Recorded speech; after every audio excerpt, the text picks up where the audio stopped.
Hey guys, if you enjoy the Drunken Peasants podcast, be sure to go to audibletrial.com/Drunken Peasants to get your free audio book. They have books like The God Delusion or Mr. Mercedes by Stephen King. Also, 150,000 other titles to choose from. So be sure to check that out. It supports the show and you get a free audiobook in the process. So what the fuck do you have to lose? Tacos.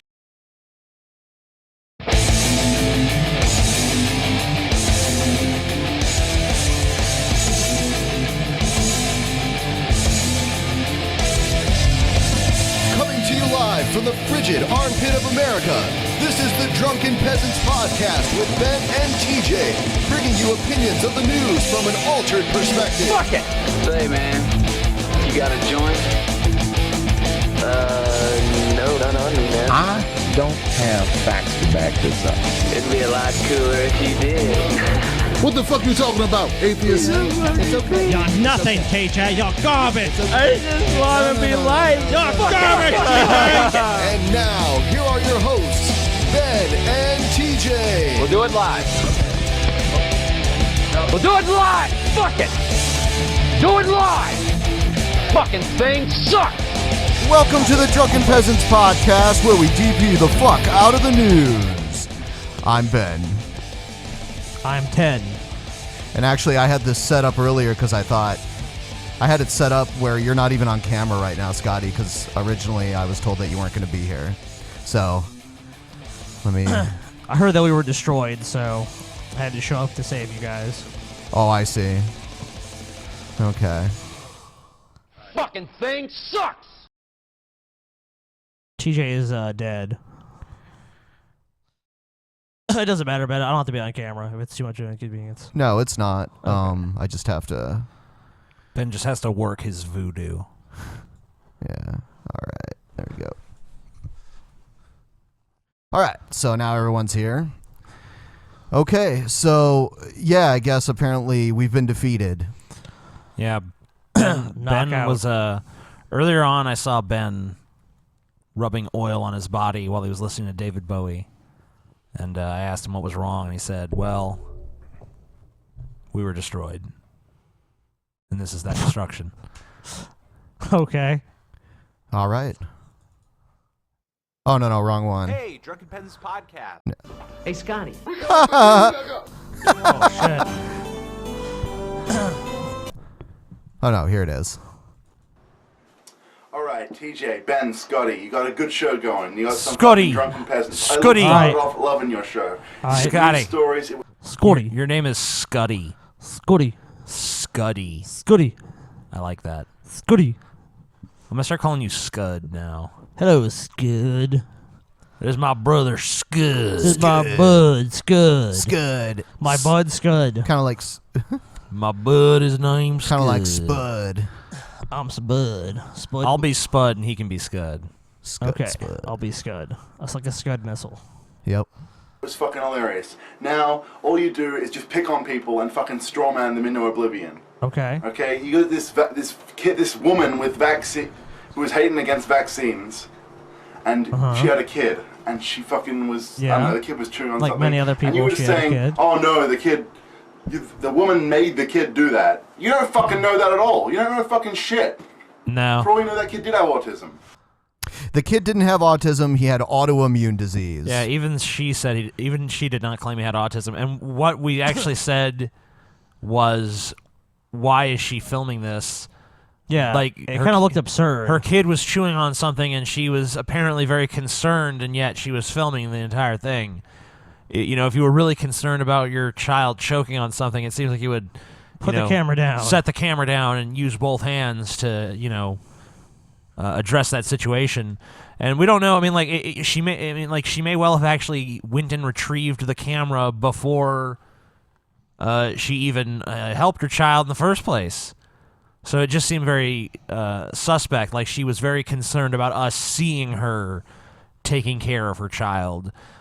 She was more concerned with that than actually taking care of her child. I think that's the point that we were trying to make. Pretty humorous. Seems honestly. like you missed it. Seems like you weren't really paying attention. Yeah.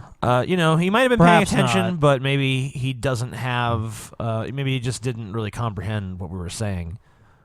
I don't know. And you know, it's a hot. You just act like these aren't hotly debated topics. You say, "Oh, it's science."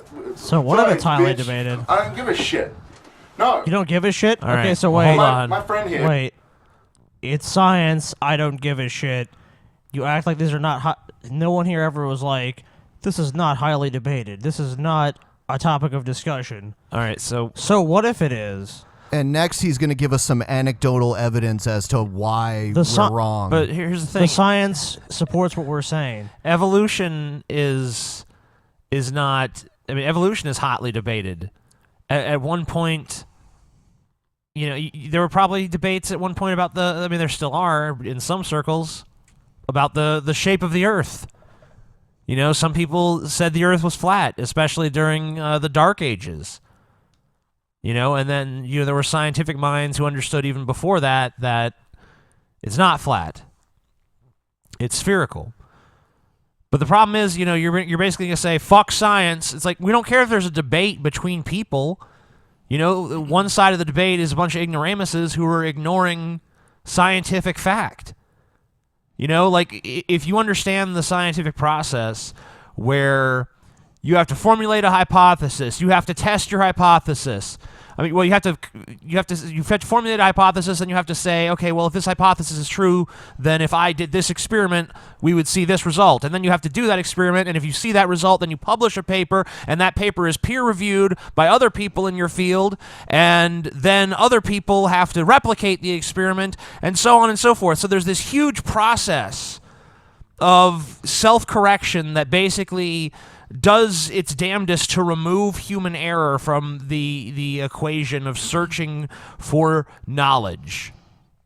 And you're going to say, fuck that, because I've got some anecdotal bullshit, and there's still people that debate this. It's like, yeah, there's people that debate it, but they're idiots. Yeah, there's people that debate pretty much anything. If they have a case, then that's fine. Let them debate it. But you guys don't have a case. Who's filming? Hello. Yes. His brother has autism, and his brother got autism from a vaccine. Can you prove that? How do you know? How do you know, and can you prove it? If you can prove it, then go ahead. Don't just say, "Hey, he got a shot and now he has autism." That's not. You cannot. That's not a causal link. That's not. You can say, "Okay, well, here's their proof." They're about to say it. A perfectly normal baby. Then they vaccinated him, and but how do you know? 2 weeks later, he got diagnosed with tuberculosis. He did not have that initially. Tuberculosis. Is that autism? No. Not tuberculosis. I don't know what tuberculosis is. I don't know what that is. Was he trying to say tuberculosis, or was he trying to? Yeah, was he saying something else? It's probably something else. Okay, I'm gonna assume it's something else. Yeah. I hope give him the benefit of the doubt. Yeah. But no, I mean, like, there's no evidence that links vaccines to autism. I mean, actually, autism tends to be diagnosed at around the same time in life when you're getting those vaccines. But there's no causal link between vaccines and autism. Scientists have looked for this link. They have fucking searched for it desperately.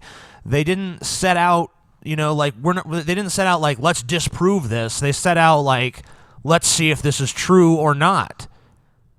And it hasn't been. Multiple studies, peer-reviewed, replicated, have shown there's no causal link between vaccines and autism. And yet you're just going to sit here and affirm the kid got autism from the vaccine. I mean, I could, by that standard, I can just say, you're basically the same as a creationist just sitting there saying, God created the world. God created life. Every painting has a painter. Shit about that. You just care, they don't have polio. Well, I don't give a shit because you don't care about the parents. The parents are the ones that have to deal with a child with autism. My family is breaking apart because it's fucking true. Because he just no, we made it up, didn't we? No. Everyone just makes things up against your claims. We made it up to get money. Yeah. Wait. Shut up. So that's not a straw man? That was a straw man. When did any of us say, you guys are making this up for money? I don't think they're making it up. Yeah, I think you're incorrect. I think that you're misinformed. I think that your conclusions are based on fucking spurious evidence. But I never said, you're making this shit up. I won't even go so far as to say that for fucking Gail Cord Schuler, who thinks there's sentient tacos and burritos flying around. You know, I mean, I might question, like, is she making this up? But I would never state she's making this up. So if I won't even say that the woman talking about sentient tacos, if I won't even say she's making it up, why would I say you're making it up? You know, if I had to just resort to calling everyone with a fucking incredible claim, you're just lying, I mean, I there would be no point even making arguments. I'd just be like, you're a liar, and you're a liar, and you're a liar, the end. Okay. This is going to sound offensive. I don't care. I think it's worse if a kid gets autism than polio and dies. What? The parents don't have to deal with that. Because the parents don't have to deal with it. It's worse if a kid gets polio and dies. Do you assume that everyone that gets polio just dies? Like, they're dead now. I mean, there are so many people crippled by polio. That's a patently false statement. And most people are not talking about the polio vaccine to begin with. They're talking about the MMR vaccine, measles, mumps, rubella. Right. Even so, I mean, we can talk about polio. I mean, a lot of people we don't see polio in the westernized world. Polio. We'll play Marco Polio. Another thing, though, is like, I mean, I know I have autistic fans who've written me before. Like, how, you know, you don't think it's offensive to say, like, oh, they'd be better off, you know, with dead. polio. They'd be better off with, like, polio and dead than they would with autism. I mean, I realize there's a spectrum with autism, and, you know, some people require a lot more care and maintenance than others. But, I mean, that's a pretty... Oh, TJ... Like, you're not thinking of the parents, TJ. Oh, the right. parents that had to put up with all the autism bullshit. I'm sure parents love. I mean, by contrast, parents love to deal with measles and polio. A kid is better off dead than. I'm pretty sure if you asked a parent, okay, would you rather have your kid get measles and die or have autism? Most parents would say, I'll take the autism. Ask your friend holding the camera whose brother has autism. Would you rather he had gotten polio and died? Yes. I mean, apparently, because he's sitting there not disagreeing with I mean, so. and this is not a straw man. He just made that statement. So don't accuse us of straw manning you. You just made that statement. And, you know, so apparently would the cameraman rather have his brother dead? I mean, we can't speak for what his opinion is, but I doubt that's what his opinion. But I mean, if that's not his opinion, then why is he just sitting there filming this and not disagreeing with his friend? The parents deal with a dead kid. That's it. If your kid's got autism, you're forced to take care of that kid for 18 years. It's a fucking nightmare. Maybe even longer than 18 years. Yeah. But what's your point? I mean, like, because most parents, when their kids die, they're just like, well, that's over with. Yeah. Woo! Time to have some more kids. What was I sad about again? I mean, there are some people that are so low functioning on the autistic spectrum that they would need care for their entire lives. But I still wouldn't say, oh, they would be better off dead. No. I mean, especially a horrible disease like polio, which we have a vaccine to. Yeah, I completely. But I mean, this is all moot points anyway, because this is based upon a false dichotomy of choice, where it's like, okay, we can give you this vaccine that's going to protect you from you know, measles, mumps, and rubella, but you know, you might get autism. No, that's not even the case. You will not get autism. Now, if you know, maybe there are some hidden problems with vaccines, and we should never stop studying that and looking into that. But you know, as far as the autism thing goes, it's proved to be nothing more than a red herring. There's nothing there. Demonstrably, it's been studied to death. Yeah, it's basically just like, you know, if your cow has an infection, you know, fucking just killing it because, well, the infection could spread and it'll die, so let's just get rid of this. You know what I mean? It's like, it's such a troubling approach to look at and see someone, you know, really thinks like, well, even though vaccines prevent all these diseases, let's just get rid of them because, oh, well, it might cause autism, even though it's not proven. I have a feeling it might, so let's get rid of it. I feel that it might. There have been reports of parents killing their autistic kids. You don't care about this. You just think, oh, polio, measles. Wow. I don't care. Autism's worse. fuck off. You know, Well, that's your I opinion. didn't think that I was gonna agree with Ryan Wiley, but I do. You're just strawmanning people. Well, that's how you know you're You wrong. talk over people. Look, you listen to the worst part. Rule of thumb in life. If Ryan Wiley is not useful for much, but he is useful as a reverse barometer. If you're like, do I agree with Ryan Wiley? Okay, I do. I must be wrong. Yeah, I must be wrong about this issue. I need to search for another answer. It's uncanny. He's like a reverse compass that always points in the wrong direction. Parts of their argument, and you just focus on the worst things. Can I interrupt you for a second? Look at this guy's shirt. Oh my god. I know. Is And then you just tell a people to fucking screen bat? cap. You're probably gonna do. I'll do a big silly face for you. What do you care if we? There you go. So Good what? screen cap. Oh my god. So pause, what? Pause. Pause, cares? pause. It's a parody show. It's satirical. What do you care? Your face is not interesting enough for one of our screen Yeah. caps. You're a very mild-mannered looking motherfucker. Come on, guys. Argument, amazing atheist. You just fucking blew my mind. And then you got these fucking Q&A segments, which you just skip over fucking half the questions because they're too quiet or something. Or because they guessed wrong of who was at the show. Because Scotty wasn't there, you just fucking skip questions left and right. Well, I don't remember when that happened. That has never happened. You're just making things up. What That do you- never happened. Okay, do you want to We move on now? skipped to Q&As, fuck this guy, so I wanna move what? on. Good. It's our fucking I don't even show. think they'll be able to tell who it was. We can put They're whatever not even content gonna we get up to want. this part, so we can say whatever we want. They've probably already skipped it by now. Fucking clicked off this. Your face has been I've been a frozen on fucking the fan screen. of TJ for TJ, I've been a fucking fan of you for fucking like 8 years or something since you started doing videos. I liked your old Q&As, but you've pretty much answered everything. You don't even need to do the Q&A segments anymore. And you don't need to do these segments Check where you one, just two, pick on check. random Christians. You pick on the worst people to make yourself look better. Like, I would consider myself an atheist. I don't like saying that because Richard Dawkins a dick. You're just doing this. Why is Richard Dawkins a dick? I've never understood this Richard Dawkins is a dick. And even if you thing. believe that, that's your opinion. Right, I mean, that's he's not the fucking representative of atheism. Yeah, he's not the arbiter of atheist atheism. pope, you Yeah, know? sorry. I'd hate to call myself an atheist because Richard Dawkins is a dick. But I mean, like, listen to what he's, like, sitting here saying. He's like, TJ, I was a fan of you until you said something I disagreed with slightly, and now I'm pissed. I mean, like, you know, if you can't handle the least little bit of disagreement and you think that totally valid points are undermined when we make fun of someone's shirt, you know, then you're a moron. I'm sorry, but, you know, if I make an argument and then call someone a dipshit, the argument is not invalidated by me calling them a dipshit. Yes, it is. I'm offended. You know, that's not an ad hominem.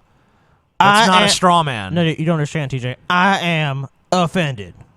Oh wait, are you offended? Yes. Oh, okay. Well, then never mind. That trumps all. Yeah. So I mean, whatever argument you could make, it's already been No, defended. no. I can't. There's no response to I'm offended. That's just the ultimate argument. There you go. Well, I mean, so you admit you're wrong. That's how truth is truly determined. Yes. Whichever idea offends people the most is false. Is false. There you go. Probably, if fucking Neil deGrasse Tyson came out against autism, you would be on that in a heartbeat. Oh wait, but Razor Fist was against that. Razor Fist said, "Oh, Neil deGrasse Tyson, he's full of shit," and you agreed with him there. What's up with that? What?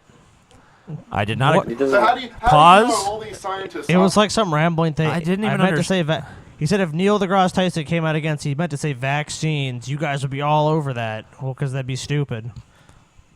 I don't even understand. It doesn't matter who says something that's stupid or wrong. It's still stupid and wrong. Yeah, like if Neil deGrasse Tyson comes out and says tomorrow, you know, the Earth is flat or something, you know, it's not true because Neil deGrasse Tyson said it.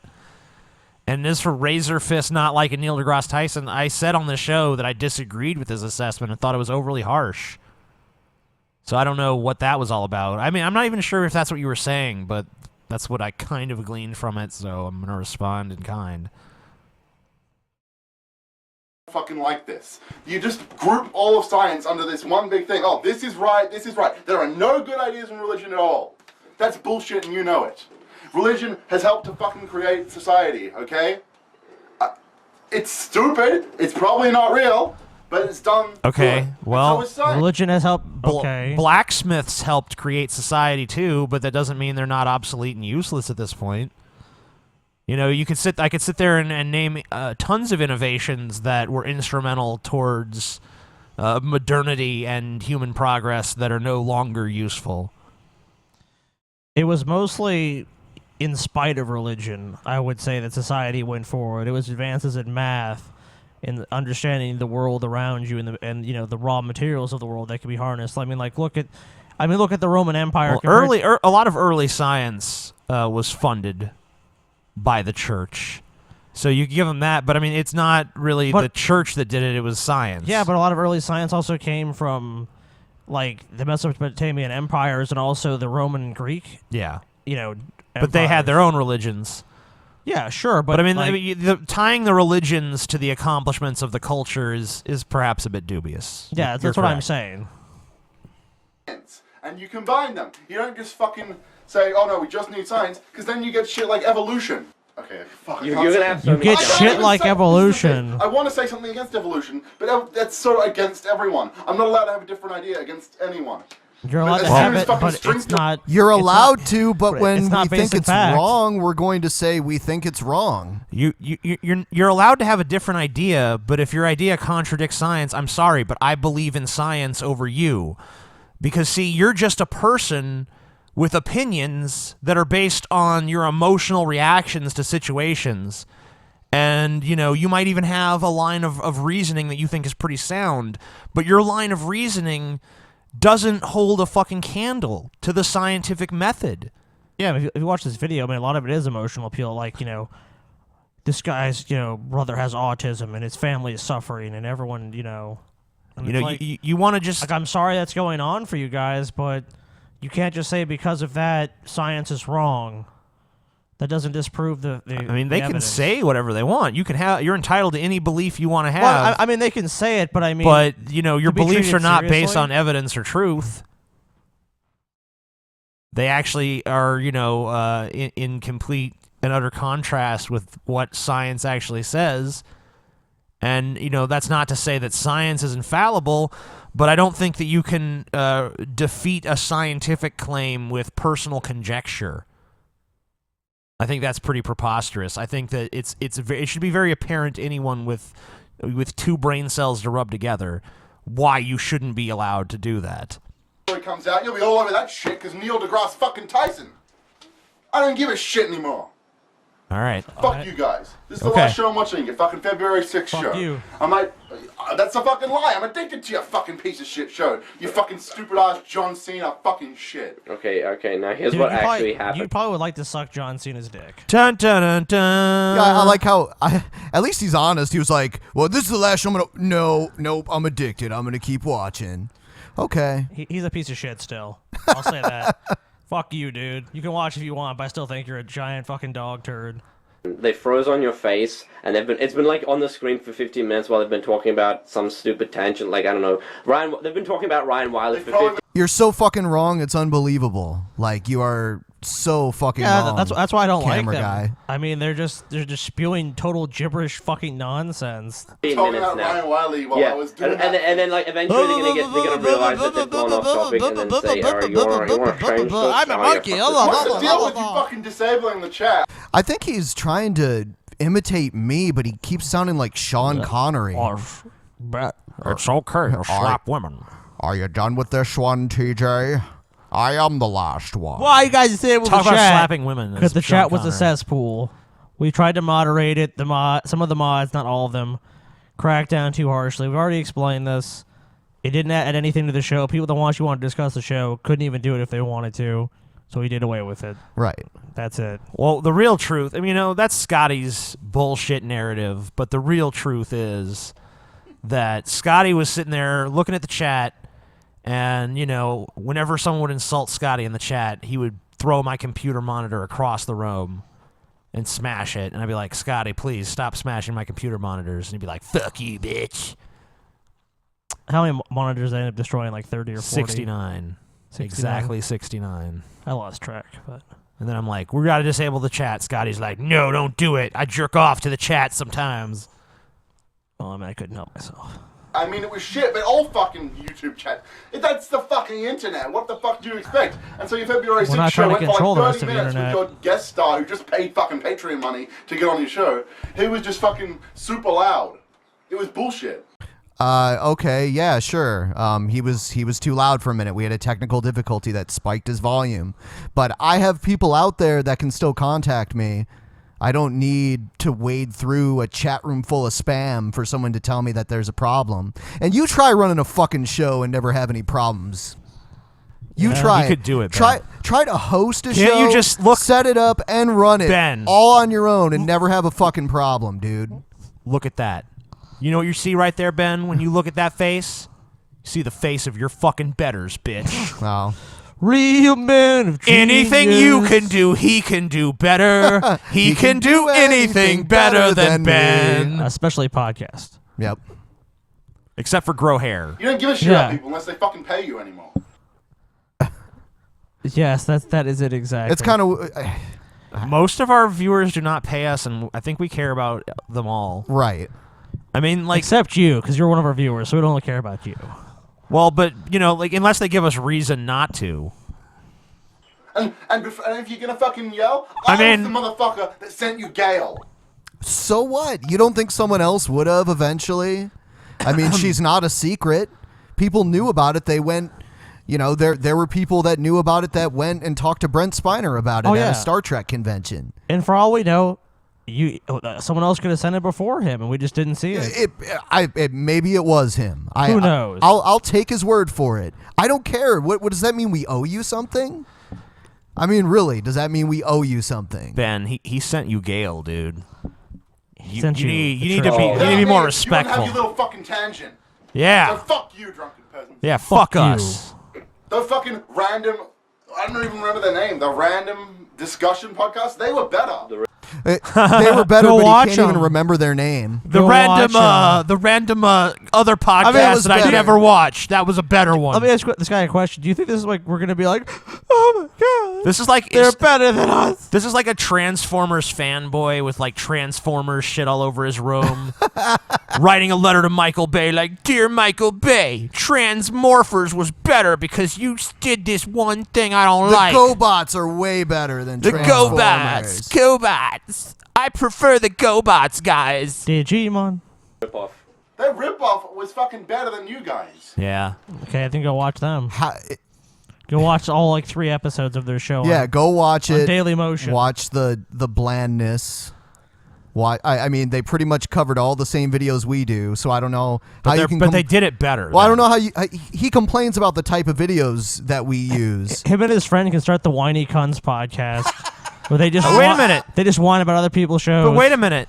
At the beginning of this video is like you guys. Wasn't it like you guys used to cover news and now all you do is make fun of people? He does say this. He does. But he just said. But now he's saying, "I sent you Gail." Like, you know what I'm saying? That's not news. Yeah, I mean, like that was almost the moment when like the tone like changed. Dude, that's a really great point against this guy. It's just like, you know, so wait, you're taking credit for you're the one who wanted to see this, but you complain that we show more of stuff like that? And just to address this seriously, the main reason why we show less news is because those segments are the most likely to get flagged. They're way more likely to get flagged. Because they actually have copyrights on them. CNN has a copyright. So we have to break up, and we have to stop the video after every 30 seconds, otherwise we will get flagged. Yeah. You know, we can't show a long 10-minute clip. Yeah, we can't of just a like copyrighted video. Here's That's not fair. here's uninterrupted a fucking 10-minute CNN clip. She told me to say this. People were complaining about episode 82 being down. That It's was back because that was because of like I think we played maybe 20 or 30 seconds of this news segment. It was broken up. And we were flagged for literally like 10 seconds. We played Russell Brand's video talking about Stephen Fry. Yeah. And we got flagged for the clip of Stephen Fry that Russell Brand used in his video. Yeah, by the I guess like the company over there, RTE, they flagged the video of a 3 hours or something, almost a 3-hour video. Yeah, I mean, like, what the fuck sense does that make? Well, and luckily they saw the error of their ways and removed it. Yeah. So, But I'm saying, like, you know, that's why we're cautious. There's good reason. It's not like we just make these decisions for no fucking reason. And even if even if it was just a totally artistic choice on our part, like we're gonna focus less on this and more on this. Even if that was just like because we wanted to, that would still be our fucking business. If you don't like the podcast, it's no mystery what you should do. Just don't fucking watch it. But you said yourself you're addicted. And why are you addicted? Because we provide quality fucking entertainment and you goddamn know it. You know it because you fucking keep watching, bitch. So, you know what? You don't like it? Stop watching. You keep watching? Stop complaining. Yeah, go watch the Random Discussions podcast if they're so much better. You know what? It's not like, hey, there's Netflix, Hulu, all of the rest of YouTube, all kinds of other podcasts on iTunes. And I like to mention the Drunken Peasants podcast. You want news? Is available for only $9.99 a month. You want news? Go watch the Young Turks. They're more straight news. We just laugh at the news. $9.99. It's always been that way. We never said, "Hey, we're credible journalists here. This is your alternative to, CNN and ABC News." TJ's a regular Brian Williams. Yeah. Oh wait. I was more courageous though. Oh, hold on. We're going on a tangent. We got to finish his fucking video. Now, fuck his video. Let's skip it. Not Gail. Get. Galen, though, you're fucking awesome. I hope you're on the show a million times more because you're fucking amazing. He said Galen. I'll see you on for life. I want to even see just We see- G-Man. And Bible Reloaded, fucking G-Man has better arguments than you. Fuck you. He's got to be a. Trying to put science all in one fucking basket. Science is full of many different things. No. And then you go and insult perfectly good products like that fucking bottle cap thing. That looked fucking fine. What the fuck was the problem? You got like 12 for $10? What the fuck is your problem? It's just a little thing. Are you really going to insult you? All right. Wait a minute. Hold on. Did his parents take vaccines? Because I'm sensing some autism here going on. Yeah.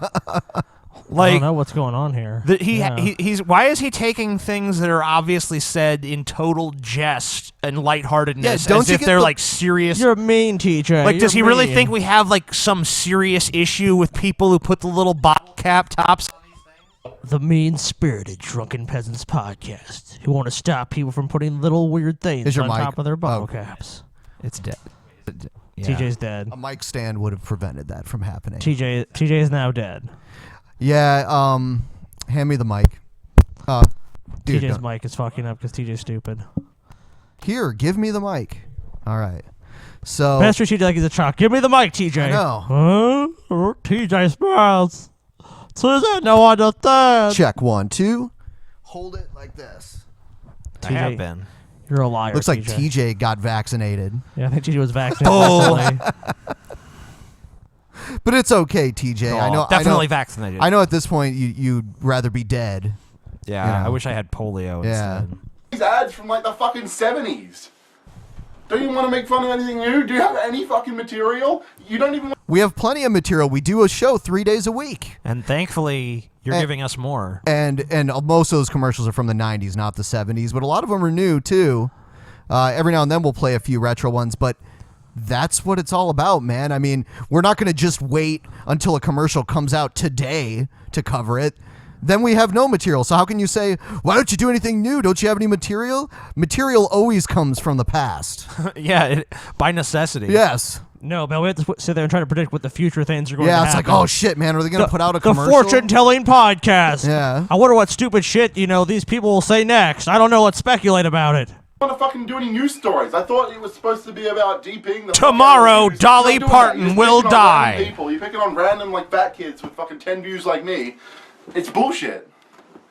Don't you have any better... He's right about Get off this video. We are picking Stop on you for this sure. video and go fucking do a news story. Bye. We've already explained the Go eat news a story cheeseburger. Bye. I don't think you need to tell him twice. I know. He takes that advice to heart. Dude, I want a cheeseburger on the way back, actually.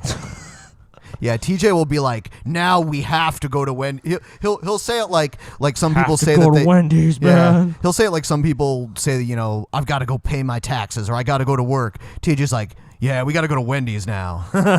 Just a matter of national security. By the way, everyone, if you do enjoy the Drunken Peasants podcast as much as this guy up above me does, give us the thumbs up. It helps out the show. By the way, one amazing announcement that I wanted to share with everyone is that when we put out our last actual podcast on iTunes. We actually charted in the top 50s, and in some cases the top 10, depending on the country. Let's see here.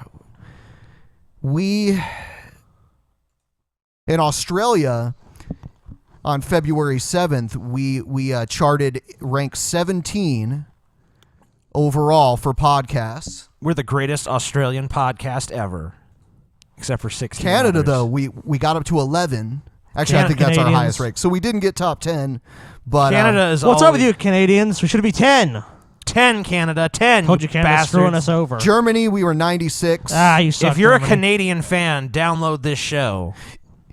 Yeah, download it. Germans are all Nazis on anyways. iTunes, We know that. On iTunes. If you go to our evil. main channel page, there's a link for iTunes that you can download it there. Yeah, and you can rate the fuck out of us and Yep. be like, this is the best podcast ever, and all other podcasts are garbage compared to it. In the UK, we were charted Sounds accurate. 31, and They're garbage too. and in the US, 36. Oh, come on, U.S. What's wrong with you? They're garbage too.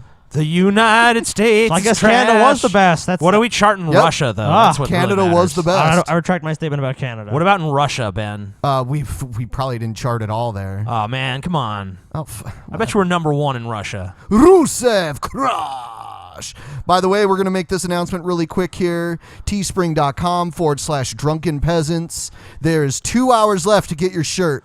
And 18 minutes and 56 seconds. Do it now! 2 hours to get your shirt. 2 hours and 18 minutes and 51 seconds. By the way, we're still getting rave reviews about our last Patreon show, the private show that we did for everybody. Yeah. Feel free to donate if you want to catch the next one. Ben played the didgeridoo. He actually did. By the way, We were so drunk, I think we only on. reviewed Oh, like man, we- 5 videos. hold on a We second. were wasted at the end. By the way, a quick disclaimer for everyone who's a patron. We understand that sometimes you may have to pull back your patronage for a month.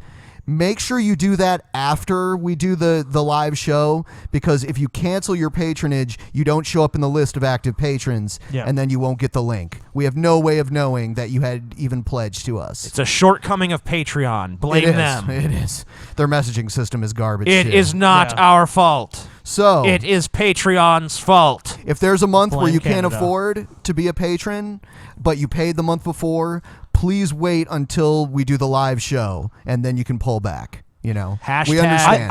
I think you can change your thing too to like a non-paying pledge as well. I don't know. I don't know about that. I want to get hashtag fingerbangben trending on Twitter. Trending 'cause- worldwide 'cause on Twitter. TJ's focused on the important issues. Hashtag fingerbangben. Great. All right, here's another video that's critical of us. I'll be looking on Twitter for the hashtag. Well, we so. suck, so.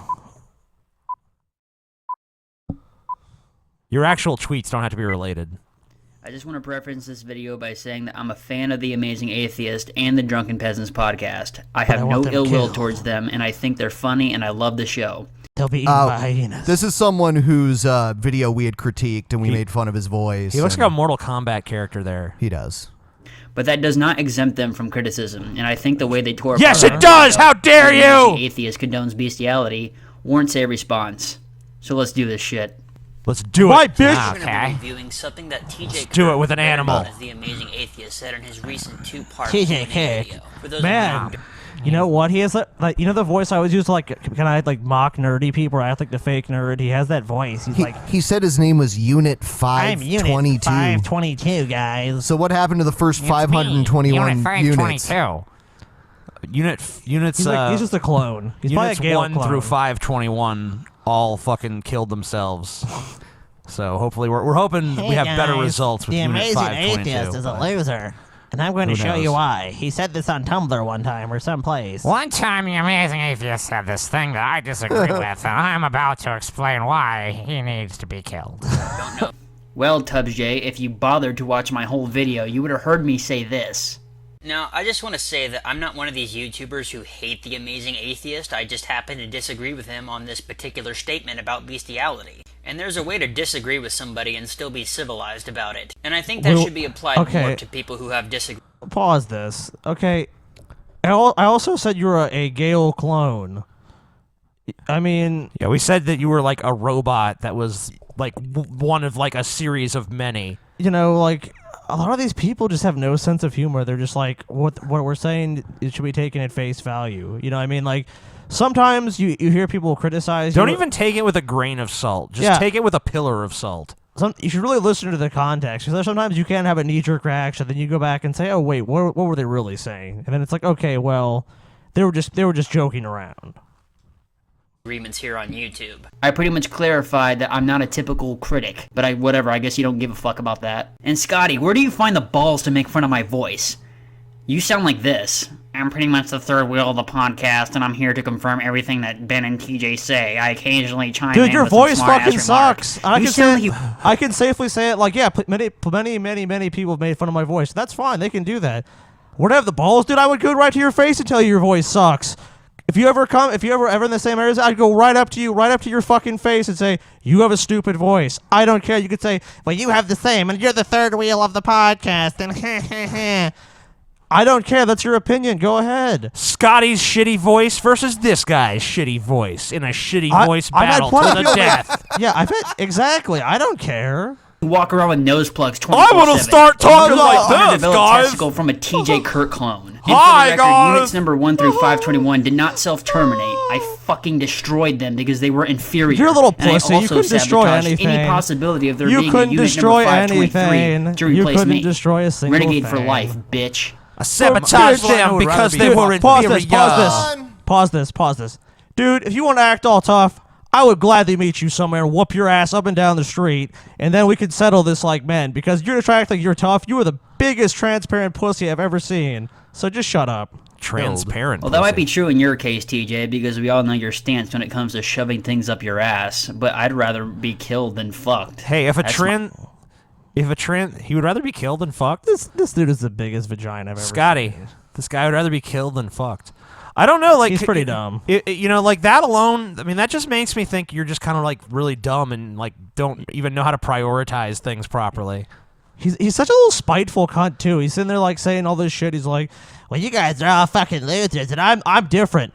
Okay, obviously you are not different, because you know what your response would have been if you were different. And let me tell you something: if you were different, you would say, "You know what? I found your guys' response to be really immature, and you didn't address my points, and I'm really disappointed." And blah blah blah blah blah. That's what you would have done. Instead, you took something that was a parody, a joke, and then you turned it into this thing where it's like we have this vitriol towards you, this just immense hatred for you. Well, you can't even tell the difference between a joke and just us being real, you know, like really talking to you and like really addressing the points. Like, I don't understand how you missed the concept of the show is what I'm saying, which you've totally missed it. My personal preference. It's just, I mean, like, you know, you could draw whatever conclusions you want, but I mean, I'm just making like an observation about what seems to me to be an inconsistency in like most people's morality. Sure. Well, fair enough. I think you make a fair point there. But don't you think you're making some pretty harsh assumptions about me? I don't think I was being unreasonable anywhere in my video. And I find it funny that somebody like hold on. Yeah, you were. The title of your video was "The Amazing Atheist Condones Bestiality," which is not even true. So your video was, even the title was inherently dishonest. And I mean, I stand by what we said about your video, including the humorous aspects that you seem to take such, umbrage with. I mean, this guy is pretty much making the same criticisms as the last guy, and it's coming from pretty much the same place of like, you know, can't take a joke, can't take being disagreed with, just flips out whenever, you know, he's not shown some proper level of respect wants that he us to feels play he earns. Wants us to play the whole fucking video. Right, like, you know, we're not going to play look at how often we interrupt videos to comment. We're not going to play an entire video if it's like 12 minutes long, because on the podcast that would translate to like 45, 50 minutes. Yeah, our fucking show is the not audience to play your video would be fucking uninterrupted, bored uninterrupted. to tears. In fact, I think we should move on from this video now. Oh God. So think about you, Unit 522. You suck, bitch. The end.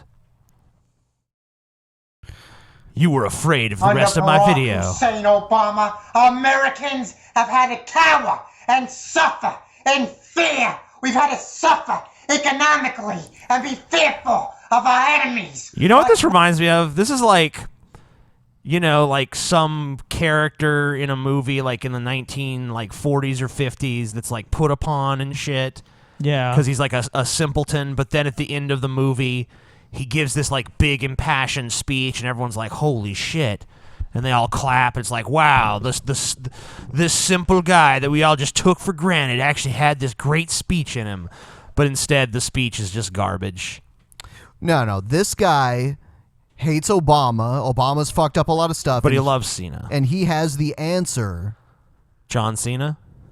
Russia. Cena for president. The leaders of Russia. Cena for president. And Iran see Obama. They see a dope, a fool, an incompetent, weak man, and they say, pow, pow, pow! We can easily run right over him. America's not safe with Barack Hussein Obama in office. We're crumbling economically, security-wise. We're just not safe here anymore. It's Barack Obama's fault. This recession we're in is Barack Hussein Obama's fault. Where are the jobs? Where is the prosperity? Where is the security? Seriously, like, a strong military. Put a sepia tone over him. Put him in some like tattered rags of like a suit with like, you know, like an old hobo costume with like the patchwork on his arm and shit.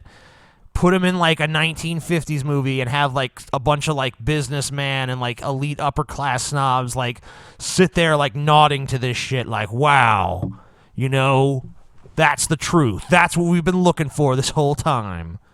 You know what? Obama's crap. At us right now. Cena.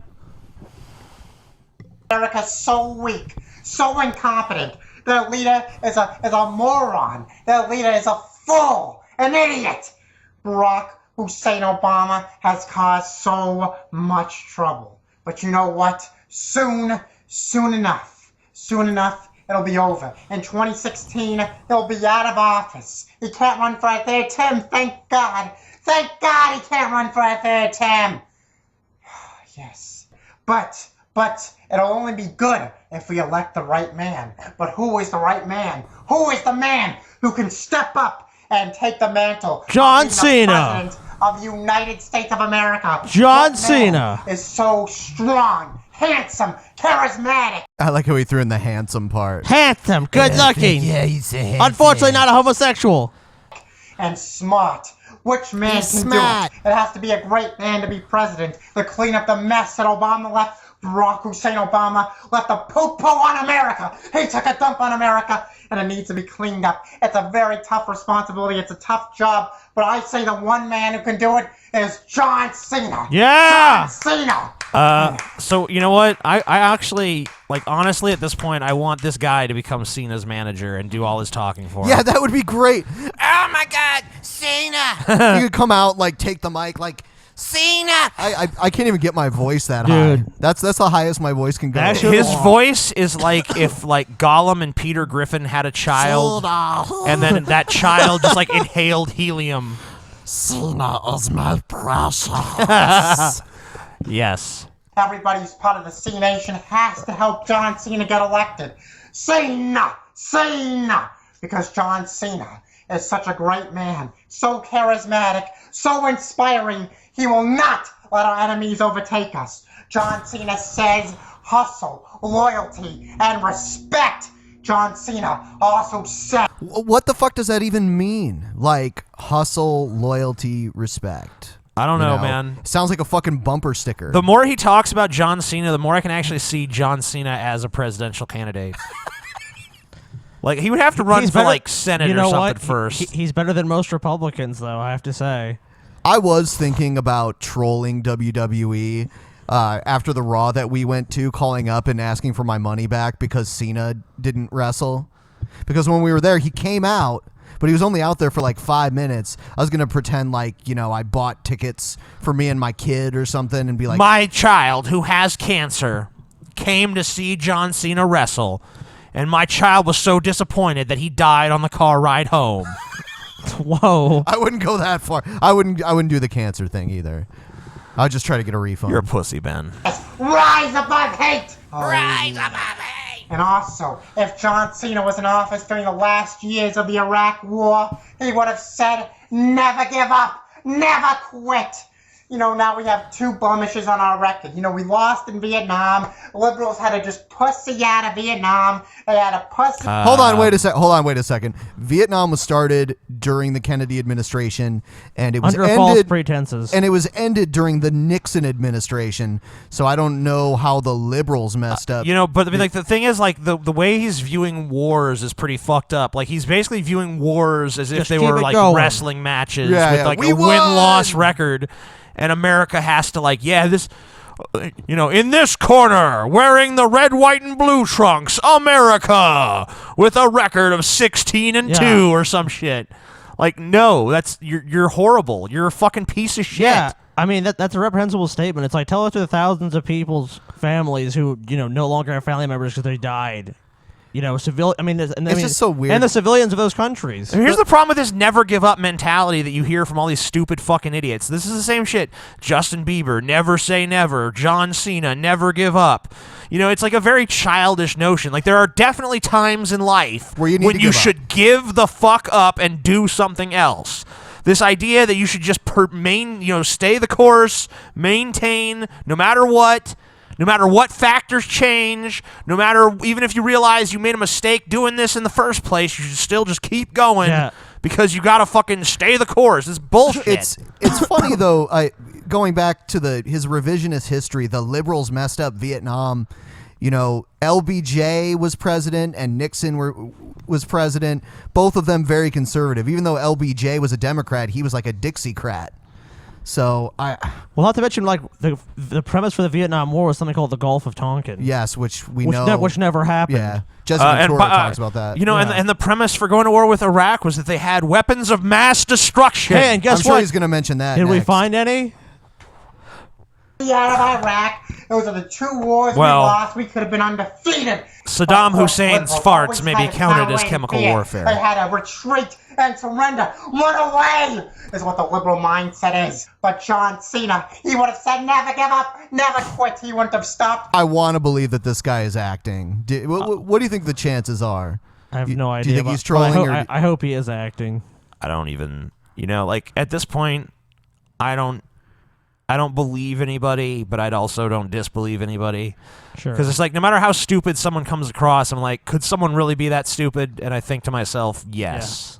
Until we won the Iraq War and John Cena can bring back economic prosperity. Yeah! Right there.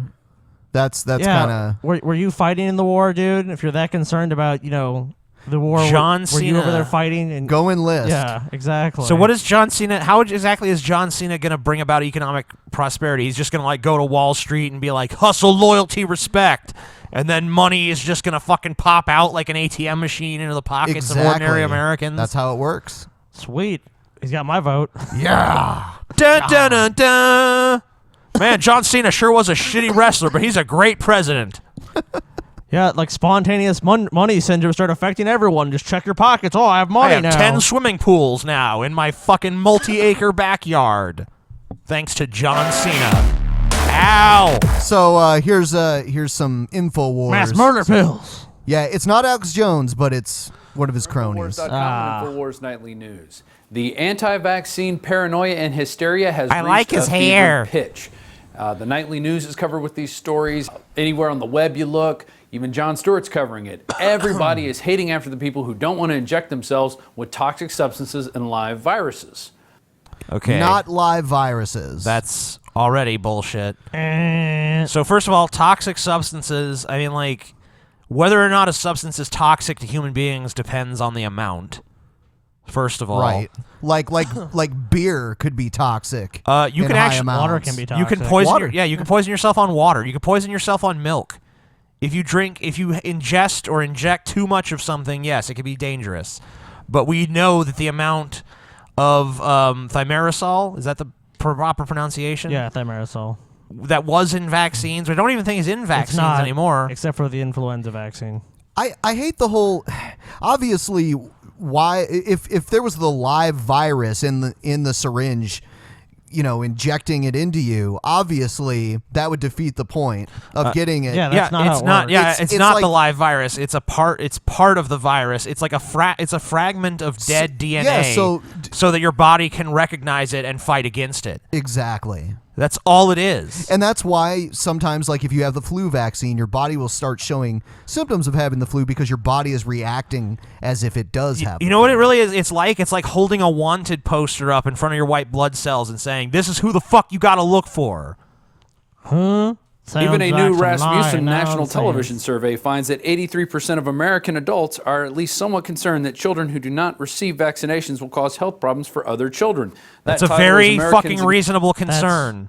That's actually a low number. It should be like 99%. It should be 100% in a world that made any fucking sense. The 1% of people should just be like doofuses that have no idea what anyone else is talking about. Yeah, maybe Huh? 1% of like people who are like schizophrenic and fucking, crazy or something. think that yeah. fucking, like unicorns are banging on the window. That's what I'm saying, yeah. But yeah, anyone who doesn't have some sort of debilitating, mental condition should be able to see that it's a valid concern. And you know why it's a valid concern? Because it just fucking happened, for fuck's sake. Insist, no vaccine, no school. That's right. They want to go after anybody who doesn't go with the status quo. If you're somebody they don't want their fucking kids to get infected with diseases that we can prevent with vaccines. It's like this is so stupid. It's like, it's like if certain people just wanted to like light their houses on fire, but it also caught their neighbor's house. Like, I should be able to light my house on fire. Like, no, it poses a risk to every other house because you're right next to them. You could burn them down too. Well, you're saying I just have to conform. It's like, no, because you want to do something stupid, everyone else has to suffer, and you think that's like the definition of freedom? Yeah, it's like, well, fuck you then, you moron. TJ, I should have the freedom to do whatever I want. That's just gay marriage. speaks out, if you're a sheep that strays from the flock, you must be beaten down. Yeah, that's what it's all about. Are good. Governments that have been caught doing secret experiments by killing. Okay, is this supposed to be funny? It's hilarious, Alex dude. Jones talking Bah! Vaccines are good. People in mass Alex Jones are trustworthy. Leave those sheep alone. But as we've been covering, there are many instances where we've proven that vaccines are causing the diseases that they're supposed to prevent. No. And there's You've many not reasons proven why it. that is. One mainly is that they're injecting live viruses into your system. Man. No. God, how are these people allowed to say just total outright fucking bullshit? I mean, this is not even journalism. This is just lying to the fucking... I mean, like, to me, freedom of speech consists of, you can have a different opinion. I kind of have the view of, like, you're entitled to your own opinion, but not your own facts. And when they sit there and say, we've proven that vaccines cause these diseases, like, no, you haven't. You're not scientists. The people who actually are scientists have proven quite the fucking opposite. But these are all conspiracy people. They're just like, oh, they're all liars. This pharmaceutical industry doesn't want you to know the truth. They're the ultimate skeptics, basically. It's like when they believe something, they have no skepticism. When they don't believe it, they're just the most skeptical people. There's no way you can ever prove it. They'll always move the goalpost further and further back until it's impossible, where it's like, oh, you can't prove this, so therefore we're right. Here's an article, Studies Show That Vaccinated Individuals Spread Disease, from Globe Newswire. And one of the statistics in here is shocking. The vaccine was introduced in 1963. Between 2005 and 2014, there have been no deaths from measles in the United States and 108 deaths from the MMR vaccine. So the vaccine has killed more people than the disease that it's trying to protect you from. Okay, but look, if you go back to the times before the vaccine existed, measles was killing tons of people because there was no vaccine. The reason no one's fucking dying of measles is because we have a vaccine for fucking measles. Well, now people are dying from it. Yeah, but for years, no one was getting it. Like, go look at the measles rates before the vaccine for it was developed. Tons of people had measles. The reason that measles was basically extinguished from the United States up until recently was because we had the vaccines in the first They place. had polio, they had whooping cough. Mumps. Yeah, mumps, rubella. And the deaths that they're talking about from the vaccines are deaths that we admit. Yeah, there are dangers to vaccines. Some people's kids have allergic reactions to the vaccines. Yeah, allergic reactions, but they don't actually get the virus. You don't get, a polio vaccine and then all of a sudden come down with polio. That does not happen. No. I mean, if it did, then the vaccine wouldn't have cured polio. It would have made it worse. That holds even less water than the autism argument. I mean, look, the thing is, like, if what these people were saying was true, and giving the people the vaccines for these viruses causes the viruses, then every time you see the vaccines introduced, there should be a huge spike in the number of people. Like, this is when we introduced this is the measles rate, and then we introduced the measles vaccine, and measles was just boom through the roof. Same with polio, same with mumps. Hey, I don't think these vaccines are working, guys. But instead you see the opposite. They all go down. As soon as the vaccines are invented and introduced, the fucking rates of disease go down. How do you explain that by this standard of, like, vaccines cause the diseases they're going to prevent? That doesn't even make any sense. Wow. You got a ton of hype from a childhood disease that just when I was a kid back in the 80s, if somebody got the measles or the chickenpox or the mumps in the neighborhood, we were sent over to that house to get that disease. In fact, I was able to get it from my brother and sister who had it before me. Hold on, chickenpox, right? You just grouped chickenpox, measles, and mumps together. And now you're talking about one specific one. It was probably chickenpox. Yeah. I don't know your medical history, but I doubt that you got mumps or measles. Yeah, I don't think anyone was like, go over to your friend's house to get measles. Yeah, why would you go and contract a potentially deadly disease? Yeah, you guys were stupid. And then stay home from school for 2 weeks. Had a pretty good time. But no, not anymore. You had a good time with fucking itchy-ass cystic ulcers all over your body? Like, also, that's also medically unsound. Like, most kids... I don't know if most kids still get chickenpox. Most kids used to get chickenpox when I was growing up. It is better off that they get them as a child than when they're older. But actually, that might not be true because getting them as a child has actually been linked to other diseases when you get shingles older. now. Yeah. Yes. Which is terrible. Right. So you're more likely to get shingles if you had chickenpox as a kid. So, I mean, like, it could potentially be... It's something that actually lays dormant in your system for a long time. But they don't vaccinate people for chickenpox, and even doctors say that you're better off getting them and getting it over with as a child, like a elementary school age, than you would be if you got it as an adult. So that's a whole different ball game than fucking measles and mumps. No, yeah, and rubella, you're right, and whooping cough and fucking We can't have that. We can't have kids getting childhood diseases and then having lifetime immunity from them. No, we have to inject them with toxic substances. That is the only way out. Not toxic. I wonder if the CDC has conducted or facilitated a study comparing vaccinated children with unvaccinated children yet. Have you done that? We have not studied vaccinated versus unvaccinated.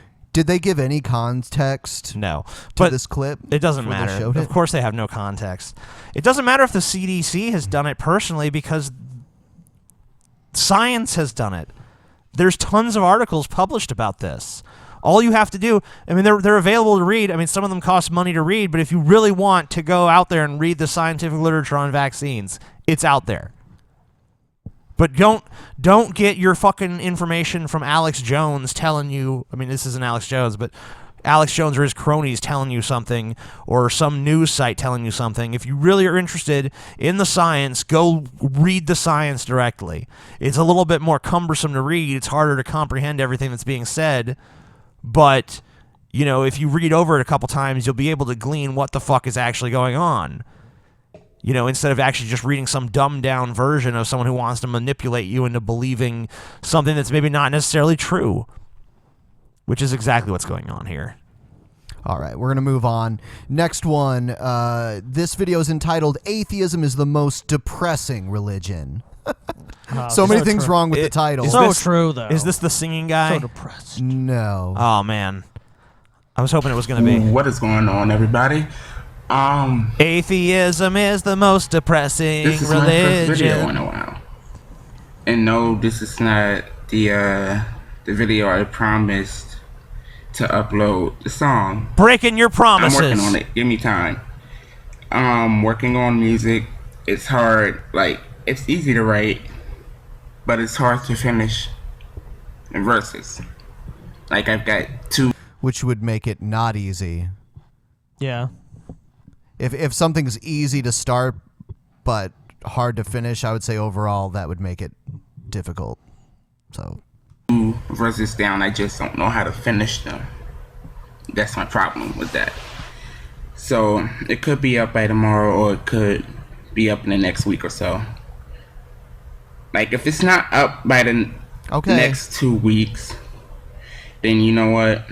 When I upload a video, you guys will get like 2 or 3 new All right, so. But anyway, listen up, guys. For everyone that's hotly anticipating this guy's song. Yeah, I am. It could be coming out in a week or maybe 2 weeks. Who knows? I'll win, TJ. But pretty soon, guys. When? Pretty soon, Scott. I know you're a big fan. I can't fucking wait anymore, TJ. Come on, man. Maybe it's already out. Maybe this is an older clip and it's already out, Scotty. Maybe you could go find it after the show. Thanks. And listen to it and be like, yeah, this is good. I was pretty distressed about that. Scotty was stressing out. the topic now is going to be atheism is the most depressing religion ever. Oh, hell yeah. And now I know a lot of you are going to say, well, no, I'm atheist. I don't believe in God, so therefore it's not a religion, blah, blah, blah. But you know what? Let's look up the term religion as defined by Webster. Okay. Here we go. A religion is an organized collection of beliefs, cultural systems, and worldviews that relate to humanity and order of existence. Many religions have narratives, symbols, and sacred histories. Note, it said many religions, not all religions, that aim to explain the meaning of life and or explain the origin of life or the universe. Isn't atheism always trying to explain the origin of life? No. No, it's not. Actually. No. Atheism does not try to explain anything. Atheism is just the lack of a belief in a God. Or a supernatural entity. Yeah. Sure. In the universe, from their beliefs about the cosmos, again, and human nature, people may derive morality, ethics, laws, and religious laws, or preferred lifestyles.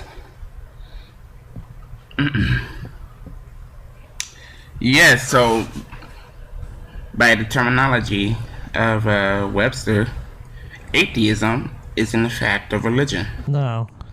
You're misinterpreting what you just read. Right. And positing that as atheism is religion. It's not. What is the argument here? Atheism, but according to Webster's dictionary, by the definition, a religion is something having to do with explaining the origin of life and the origin of creation. Yeah, and the symbolism of religion is also mentioned. But basically what they're saying is, what he's saying is, the definition, according to Webster's dictionary, proves that atheism is a religion. Right. Science is not religion. It's Well, he also doesn't understand. He doesn't understand atheism. Maybe he should use the same dictionary to look up atheism. I'm not saying that that atheism is science, but it does seem like the scientific worldview is more prevalent among atheists, and I would say that atheism is really just a lack of belief in God when it comes right down to it. And in terms of like how each atheist derives their morality or their sense of purpose or whatever, it's self-determined. Right, that's up to them. All you're saying when you say I'm an atheist is I don't believe in a god or gods. I don't believe there's any sort of deity that created me or controls my fate in any way, shape, or form. So, that being said, atheism is the most single depressing religion ever. At least with Catholicism. Catholicism? Catholicism. Is that a new religion? Catheterism. Catholicism. No, it's I'm not a Catholic. It's catheterism. It's Catheter. Ooh, ouch. Yeah, you get that. Catheterism. Use a catheter all the time. I yeah. experienced catheterism once or twice in my lifetime, and yes, You're not very painful. Yeah, you don't really practice anymore, do you? Though? No. Ben had sex with hummingbirds a lot back in the day. Who shoved their little beaks down his cockhole. At least with calculism, it's like, oh. Did he say calculism? I don't So know. like calculus is a religion now? Everything. Oh, you do good works, you get into heaven, blah, blah, blah. At least with Buddhism, oh, you do good works, you get reincarnated into some... Buddhism, that's like Hell when you yeah. worship fine asses. Buddhism. I can get behind that. Buddhism. Buddhism, man. TJ, you know what I said? I said I can get behind that. Oh! Blah, blah, blah. Yeah! But atheism is like you live, you die, nothing happens. Hold on. No. You're born, a lot of stuff happens, and then you die. Yeah. You've kind of glossed over the best part. Well, it Born depends. and you dead. That's it. Depends on who you are. Some people, it is just like you're born and you Okay. die. But Some people. Let me ask you guys this question. It's like, But I would say they don't have self-awareness when they before die. you were born, were you alive? You know what I mean? Like, yeah, what happened? What was going on yeah, before what you was were going born? on? I mean, the thing is, I mean, like, you could be an atheist and still believe in the afterlife anyway. I mean, like, you know, most atheists don't, but you could. You know, just because there's no God doesn't mean you couldn't say, well, I believe I will continue to exist in this form. Like, you can believe whatever you want to believe. In the form of energy or something like right, that? you know, Yeah. like, I mean, in some sense, that's actually even true. I mean, your consciousness wouldn't remain, but, you know, whatever. But I mean, no, I mean, like, and the thing about it is, you know, even if you're going to say, oh, atheism is depressing, like, that doesn't say anything about whether or not it's true. You know, it could very well be the most depressing thought that you could possibly have. I don't agree with that, but even if that was the case, that doesn't say anything about, like, its validity. You know, lots of depressing things are true. You see a little crippled kid, you could say, oh, man, that kid can't walk. And, you know, he's retarded, and, you know, all this stuff is going wrong with him, and he's probably going to die before he even, you know, gets to his 18th birthday. And his quality of life is shit. I mean, yeah, you could say all there's that. starving children, there's starving fucking people. And, you know, there's all that shit's... plague, pestilence, famine. There's horrible things. Yeah, all that shit's depressing, but it's also still true. Now, can you imagine explaining that to your child? Sure. If they come up to you one day, ask mommy, daddy, what happens to me after I die? Oh, don't worry, Timmy. Nothing is going to happen to you after you die. You're going to live life, work very hard, grind every day for no reason.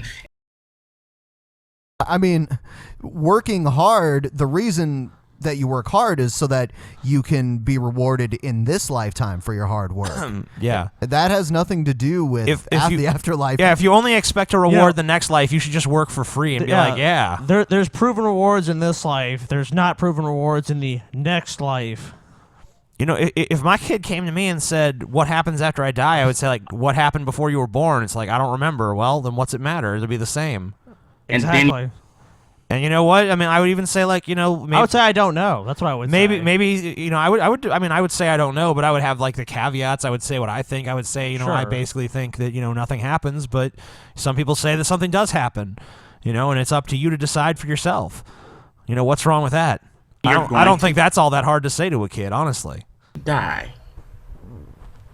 Explain that to me, atheist. Why do you get mad when somebody of obsessed with faith death? comes to you Like, and why say all these theists are so there's obsessed something with death? better? I don't get mad when someone says that to me. There's something more. I don't get mad. You know, I might get mad sometimes, but I'll tell you why I get mad is because it's not true.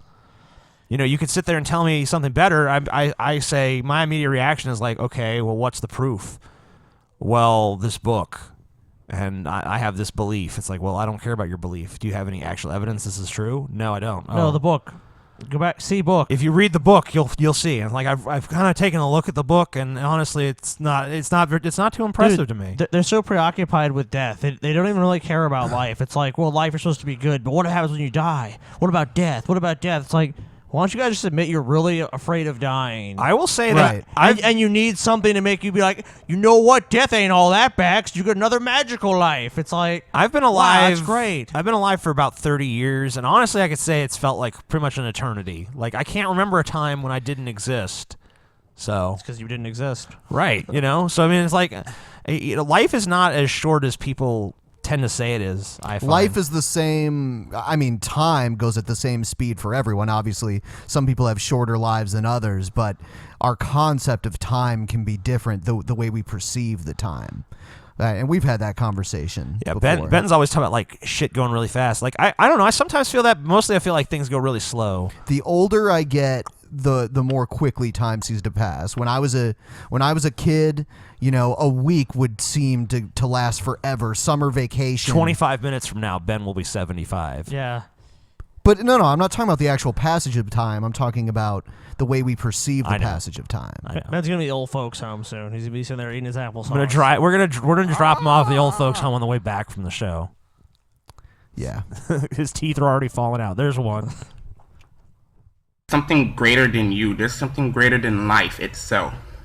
I agree with that when part. When somebody comes to you about that, you get all mad. No, I wouldn't actually get mad. If you came to me and said there's something greater than you and there's something greater than life, I would say that's true. Well, I mean, you know, whether or not something's greater than life, I guess that could be debated, but I mean, I would say so. But if you could say there's something greater than me, like, yeah, I mean, like, you know, the collective of humanity is more important than myself. And I would say the vastness and grandeur of the universe I hold in much higher regard than I hold just my pitiful ego or my pitiful self on this planet, because I know that I'm just here for a brief interval of time, and I'm probably not going to be, you know, important in the grand scheme of things. And I think that's a pretty healthy realization for most people to have. Like, even like Shakespeare and Einstein and all these important figures throughout history, like, you know, if a meteor hits the earth tomorrow and the fucking whole thing is destroyed, no one's going to remember those names or give a shit. No one's going to say, well, Shakespeare wrote Romeo and Juliet, because everyone who fucking even knows that it existed is dead. Yeah. I guess unless isn't that sort of stuff on the golden record that Carl Sagan put in the Voyager probe? Yeah. So I guess maybe someone might find that. I don't know if Romeo and Juliet's in there, but like there's literature and stuff like that in there, but I'm not sure exactly what. They're just like sounds too. Maybe some aliens will find this 20 trillion years from now. Yeah, that's the only remnants of our existence that's going to endure out there. And who knows if any alien would even find it, or if they'd even care if they did. Right. What's this? Who cares? Some kind of or if they know how to decipher what it means. I think that. I think that they left it to where any like being that was capable of like, you know, cognition as we think of it would be able to decipher it eventually. But I mean, we're assuming they would have the same intellectual curiosity we do. We're assuming that they would even find a tiny little probe in a vast cosmos. I mean, it's pretty much a stretch, honestly. But, you know, it makes us feel good. Yeah. And you get mad not even at God. You get mad at religion. We don't believe in God, so we wouldn't get mad at him, because why get mad at something that you don't believe in? Yeah. Even realizing that you are a religion. No. Atheists have mega churches. No, we don't. Yeah. No. Okay. Well, if we're a religion and we have mega churches, then can we stop paying taxes? Yeah. Seriously. Can I please not pay taxes anymore? The Church of Atheism. You know what? Maybe look he's it up. onto They have something. mega churches. I don't know why. I mean, what do they sing at the mega churches for worship? Do they say, "This is the day. This is the day that Charles Darwin has made"? What? I don't understand why. I have never heard of an I atheist mega just church. don't. And even if it existed, it's the people. There was a group. I think they were called like the Sunday Gathering or something like that. Check 1, 2. There you go. Yeah, but I don't think it was like a church. It was probably just a group of people that were atheists. They were calling it an atheist church, and they had a service, but it wasn't religious, obviously.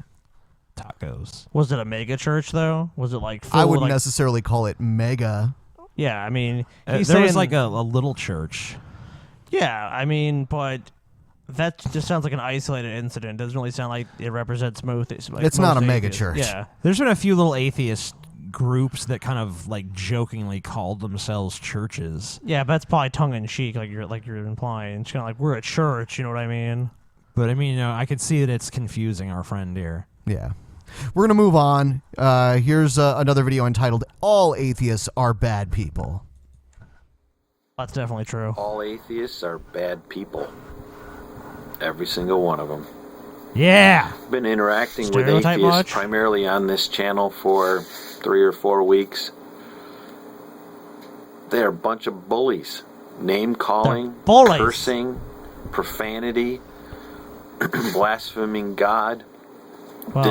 Well, goddamn we can't fucking blaspheme God. something we don't believe in, and we Yeah. also don't believe in blasphemy. Want to steal Right. this guy's fucking lunch money? Let's Piece beat of this guy garbage. up. Let's beat him. Quit hitting yourself. Quit hitting Give me your yourself. milk money. Titty Give me the twister. milk money. Wet Willie. Ho ho. Atomic wedgie. Quit strawmanning, TJ. You're a strawman. Indian burn. You fucking pussy. You're a tin man, TJ. Denying God. Mean, terrible people. Okay. All the people who claim to be atheists are bad people. Every last stinking one of them. The truth of the matter is, though, It's a pretty faulty opinion. I'm even worse. Yeah. The reason why I can say that You're worse. the people who claim to be atheists are bad is because I know that all people are bad. He flipped the script on us. Oh. All people are bad according to Christ. Which is great. You know. What an uplifting message. I know. You're all We have- flawed. You're pieces of shit. You're garbage, TJ. You're garbage, Ben, and even I'm garbage. Damn. I'm going to have to switch out your cable, Yeah, I TJ. think my cable's fucked. Yep. That sucks. And we'll do that during the break. Just Yeah, try we'll not to take a move break it. soon. I'll try to move- stay perfectly still. Yeah, right. I am a statue. All sinned, every single one of us. We don't have to go through the 10 Commandments. We just know in our brains that sometimes we do things Insane that are in the wrong. membrane. And it's not because of our social contract that we have. It's because God put morality in our hearts, in our minds, in our consciousness. He's It's given not us because that. of some rational reason. Let me make an unfalsifiable Because we break statement. God's laws, He is holy and just and righteous and must punish sin. Yeah. And God is infinitely perfect. Punish me, infinitely God. holy, How do you know? and infinitely just. Spank my How do big you fat know? sinner Judge. ass. Will judge Check all 1, 2, 1, 2, check. law breakers. We are all law breakers, and God is perfectly just in condemning us to eternity in hell. Yeah. Because the punishment So wait, for our sin. Let's figure this out. Okay, so we were created by God, right? Yes. So God made us flawed. Yes. Okay, so if we're flawed, then we're gonna fuck up and sin, right? Yes. And if we don't repent, we'll go to hell. Yes. We were also But made. there's no evidence for God. Yes. We were also Okay. made in His image, even though we range from all different shapes and sizes. Yeah. Actually, God was a black woman. So. A 9 feet tall black woman. Yes. Amazon bitch. Okay. She was really sassy. Her booty was the size of a pumpkin. Each cheek was the size of a pumpkin. Oh, fuck yeah. And when she twerked, the fucking earth shaked. Is that where earthquakes come from? Yes. Sweet. Twerk shake. I always wondered how that worked. Yeah, it's a twerk quake. I never believed that tectonic plate bullshit. Oh, that's atheist liberal lies, dude.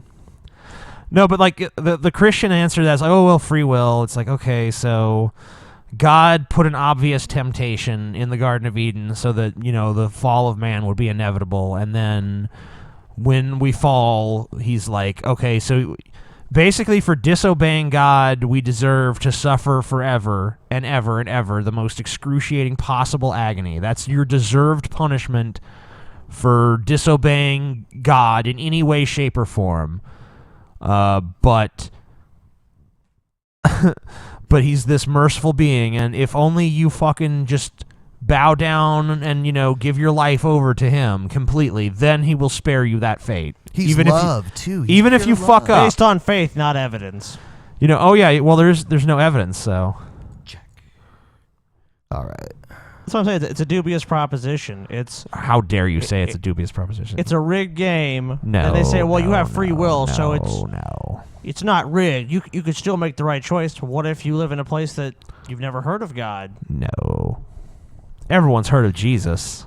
What if you hadn't? Jesus Christ, superstar. You should go to hell because obviously you didn't know. It's like, you didn't follow these rules. Christians are actually kind of spotty on that. Like, some Christians actually say Yeah. that if you're ignorant of the teachings, then you will not go to hell. Right. Well, how do they know? They don't. There's nothing in the Bible that really addresses it. So That's what I'm saying. I mean, there's so many flaws that's like, well, it's kind of just like what each Christian gut says, and then I think maybe certain theologies have different answers And for it. I think because of that reason, I think is part of the reason why the Catholics used to have purgatory as well. Yeah, the Catholics try to have that middle ground. You know, so it's they a little could bit just more like, clever. They're like purgatory. Oh, they just go. I don't think they adhere to that anymore, but they No. did, and I think that had a lot to do with explaining things like, okay, Jesus. There was a long period of time after Jesus where, the continents of North and South America hadn't been discovered yet. So all the people that lived and died there didn't even know about Jesus. So do they go to hell?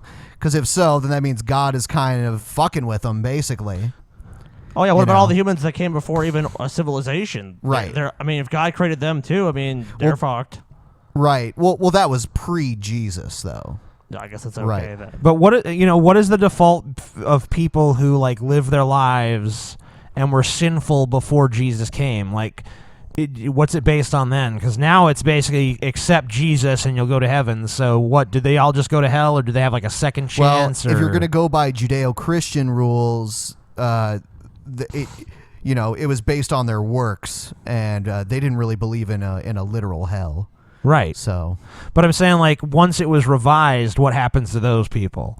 What's the new plan for those fuckers? Yeah, did fucking God grandfather? Because God changed the rules, so did they get Godfather clause? Yeah, did they get Godfathered? Did they grandfathered into the fucking next one? Yeah, that's what I'm saying. Into the new rules, or do they have to fucking still play by the old rules? Like, oh well, you were out by the old rules, so you're still out.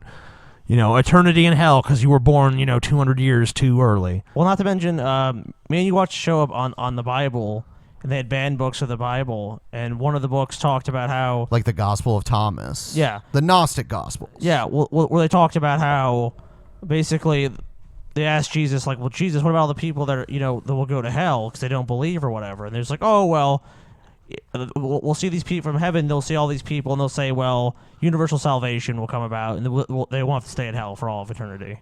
Because God is such a, God and Jesus are so nice and so great. They're not going to let them suffer for all eternity. Yeah, but then that was deemed like, nah, we don't want people thinking anyone can get to heaven. Yeah, that's what I'm saying. Got to make it more exclusive than that. All this so that shit book is so, was not put in the Bible. Yeah, all this shit's so loosey goosey. It's impossible to really. But pin the down funny an thing opinion. is that if the early Christians that basically formalized the Bible had decided, what, this text does belong in the Bible, then people would be talking universal fucking salvation now.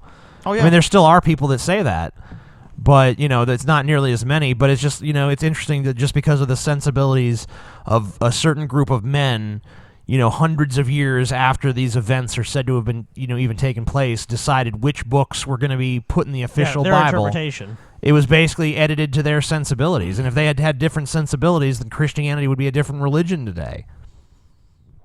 So I don't know how you can say that's some kind of God-given edict.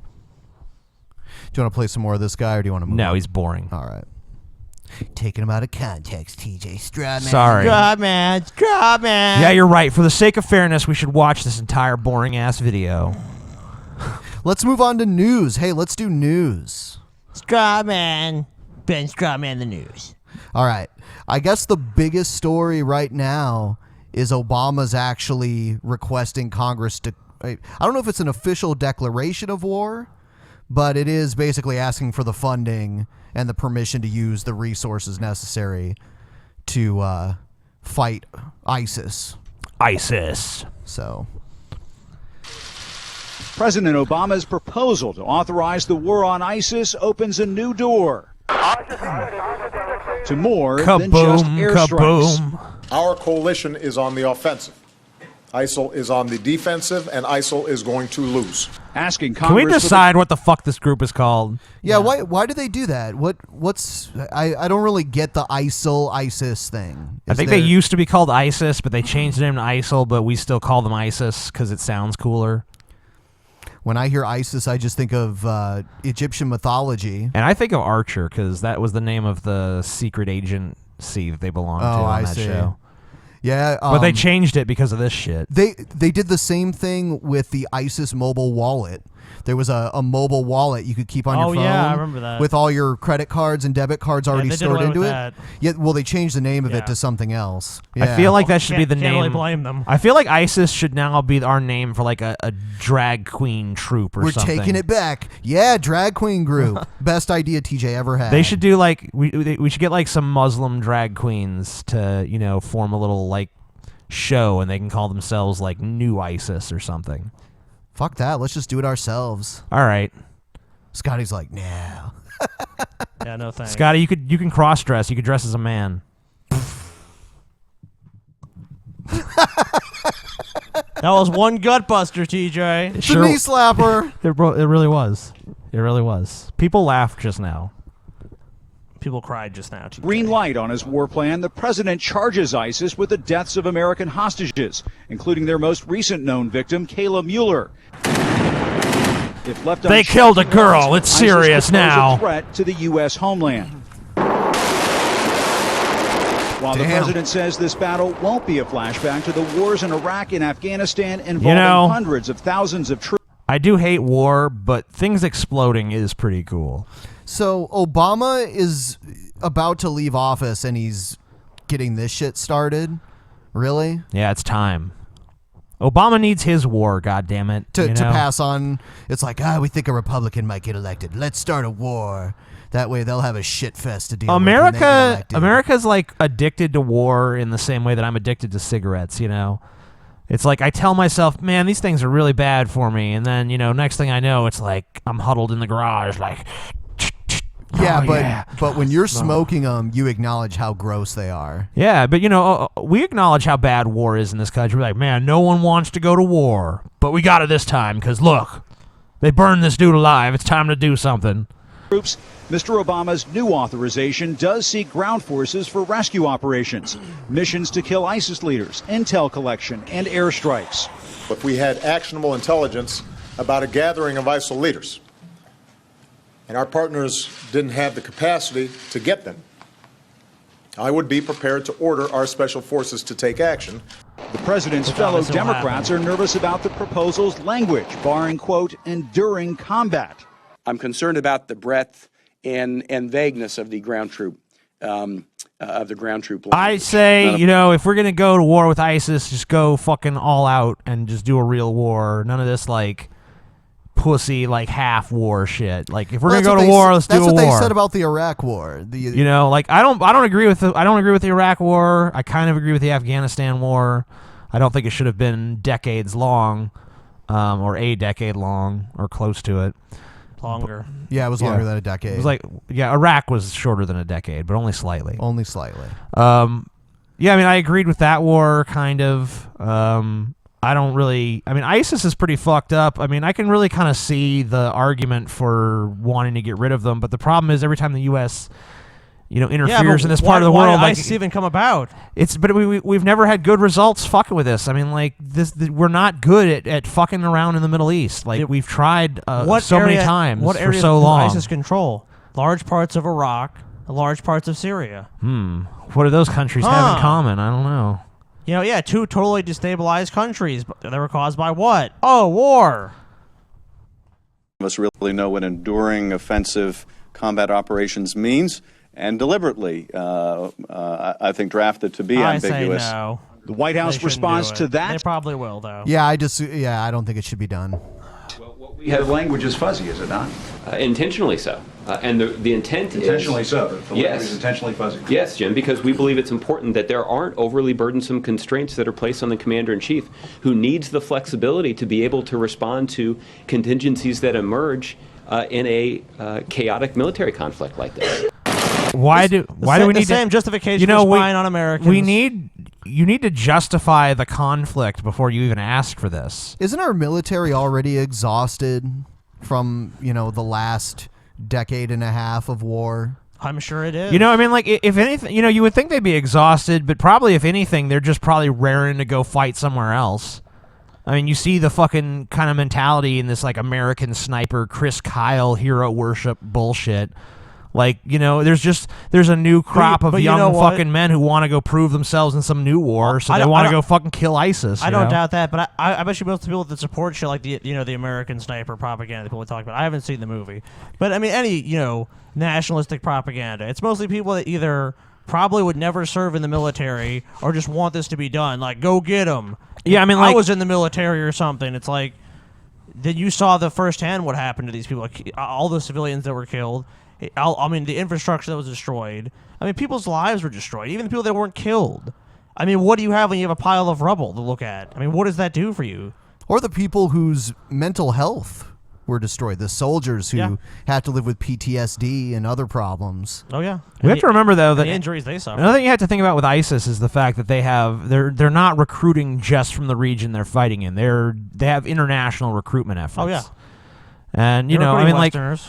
I think that, some level of response to ISIS is justified. Sure. I don't believe that we should be in armed conflict with them. I don't really think we should be fucking with the geopolitics of that region anymore, if at all possible not to. And I think it's possible not to in this case.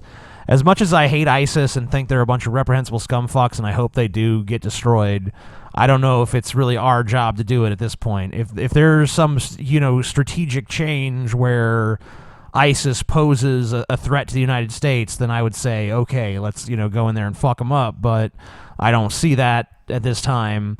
They killed a white girl. That's really sad, but that's not a reason to go to war with them. In other words, enough U.S. forces to help local Iraqis and Syrians take the fight to ISIS without breaking the president's pledge last fall. All right, here he goes. Your Commander-in-Chief, I will not commit you and the rest of our armed forces to fighting another ground war in Iraq. What? Wow. Shouldn't have said that. What cognitive dissonance is going on? That reminds me of George Bush Sr. saying, "Read my lips, no new taxes." And it's like, okay, well, of course there's going to be new taxes. What about George Bush Jr. in his debate with Al Gore? He said that he was against nation building. He was against his foreign policy was. Or what about Bill Clinton when he said he didn't get his dick sucked? He said he did not have sexual relations. Yeah, we all knew he was lying. Oh, well, No, he and his defense for that whole thing was saying, "Oh, I thought you meant actual sexual relations. I don't consider a BJ." Did you know that actually the polling on that changed after Bill Clinton did that? Because before that, most people did view blowjobs as a sexual act, but after Bill Clinton's scandal, people say the blowjobs are not a sexual act. Thank you, Bill. Hey, I think even. But you know what? I think even if they're not a Marilyn sexual, Manson said that. Well, he said they're like handshakes if you're a celebrity, Yeah, sure. No, but back to the point. I could see why he would feel that way. But back to the point of this is that when this was unpopular, Obama was like, "No, I am against this."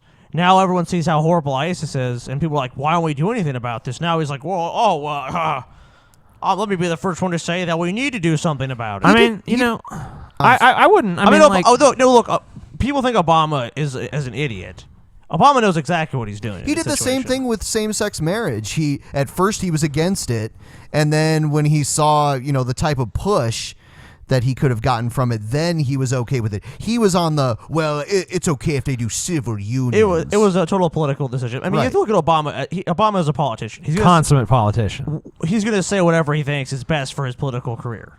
And, at the time, obviously, that was, winning an election. Now it's his legacy. That's why you've seen Obama shift where it's like he's actually pushing some policy things like net neutrality and things like that because he's like, oh, shit, I have to have some sort Honestly, of legacy. If he's thinking about that, then I think a war with ISIS should be the furthest thing from his mind because I don't think that's the legacy he wants. Is he got us involved in yet another Middle East war. I think America, what? If we want to go attack ISIS, let's just fucking take a moment and take a deep breath and think about that. We don't need to do that right now. We can, if we still want to go take on ISIS in 4 years, if there still is an ISIS in 4 years, maybe we could do it then after we've, you settled down and had a moment to think about it. And to me, it's almost like ignoring like all the political realities of America. It's like, look at the infrastructure of America. Look at all the problems in America. And it's like, we need to worry about these people in this other country doing this thing. And it's like, what about this country? Why? I'm not saying you should ignore every all external politics in all other countries, but I don't see why ISIS uniquely among all the fucked up people in the world are our problem to deal with. Just because they've taken over the country that we fucking formerly occupied. Like, what are we just responsible for Iraq till the end of time? I mean, shouldn't I have to wonder how Saddam would have handled this. Saddam just would have killed these fucks. Right. They would have been dead a long time ago if Saddam was still in power. But who knows if Saddam would even still be in power? I mean, with the Arab Spring and shit. But then again, who knows if the Arab Spring would have happened if America wasn't, destabilizing that region? Right. So who knows? White House attempt to find a happy medium is already turning off Republicans. The president's point is that he wants to dismantle and destroy ISIS. Well, the president's point is that I meant Julep. I haven't seen a strategy yet that I think will accomplish that. What strategy? They're not that strong. We have a strong enough military. All we got to do is... It's up to the military leaders to come up with the fucking strategy. Fuck you, John Boner. Obama is not Napoleon. He's not sitting there with a fucking map fucking moving little risk troops around. Like, what, Obama's supposed to tell you the strategy? Like, it's up to the generals that he appoints to decide the fucking strategy. I like how the only time the Republicans support Obama is when it's like, we're going to go kill some people. Like, oh, all right, well, as long as the we need to know is more sound. specifically how we're going to kill them before we sign off on this. Exactly. Of course they're going to sign off on it.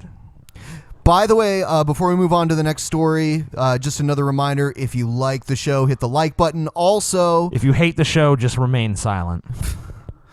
Also, on Friday, we have Mercedes Carrera lined up. She's a porn star? Yes. You can go look at her. She takes dicks in her butt sometimes. You can look at Actually, that. I don't think she does that. Yeah, she does. Does she? She said so in a tweet. Oh, okay. Unless she was just being pithy. I don't know. I haven't watched all of her films or anything, but... Well, there's penises inside No her way, body dude. somewhere. She Exactly. definitely did. I did see a few. We were going to have someone to come on and debate her. But he's a pussy! I guess if we can find any other feminist, pro-game or anti-Gamergate, pro-Anita Sarkeesian feminist. So yeah, if you guys know anyone like that, write them and let them know the Drunken Peasants are looking for a fucking idiot feminist to debate a porn star. Yes. About Gamergate or whatever. Or anything of that nature. Feministy. Yeah. Yeah. Yep, and also not the following Friday because that's TJ's birthday, and we will not be doing a show on that day. The following Friday, let's see what I will be turning 21 years of age. No, you'll be 30. You mean the 27th, I think, Ben? Yeah, Friday the 27th, we will have Kyle from Secular Talk on the show, so don't miss that too, because that's something pretty awesome. We'll have someone that's credible in journalism. I think we're also trying to get Paul back on the show. TJ asked Paul to be on the show again. Paul died. Oh, he's dead. Shit. Yeah, Paul hanged sucks. himself. You guys didn't hear about that? He's dead.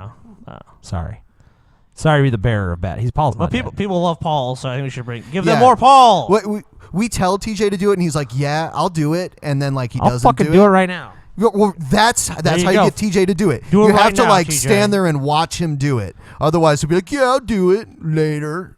Like, Later on, gotta eat a cheeseburger Gotta first. brush my teeth. Cheeseburger good. Oh man, god damn it! Now I want that cheeseburger again. You piece of shit! I TJ already forgot wants about the that, and Baconator. now you fucking Don't reminded distract me. him. Give him He'll the forget. Baconator. Don't distract him.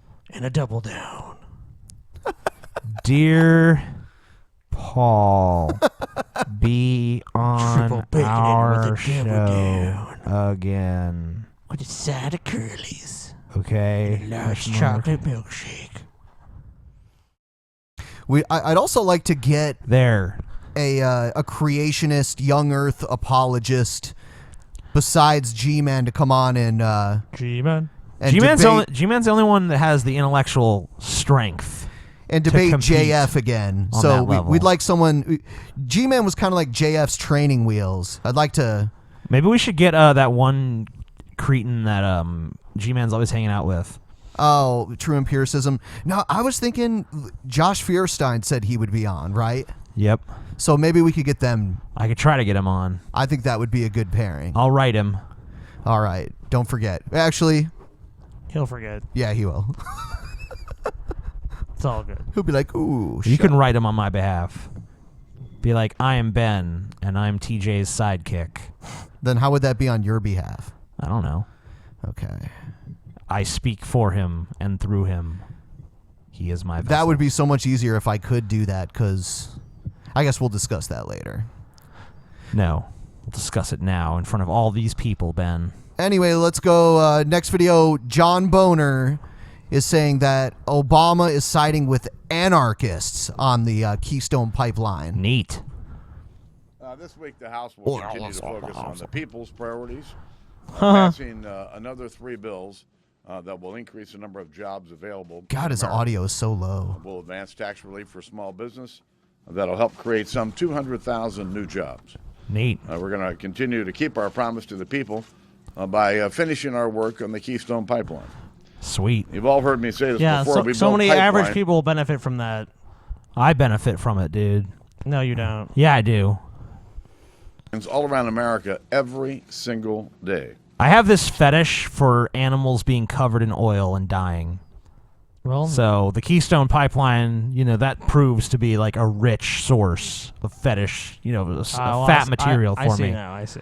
Keystone has been reviewed and approved numerous times. Hey, you know what? I bet it was mid-90s Kevin Nash that fucked up that last mic. Heck yeah, mid-90s Kevin Nash. I think that's what ruined the last microphone, though. So in other words, you ruined it.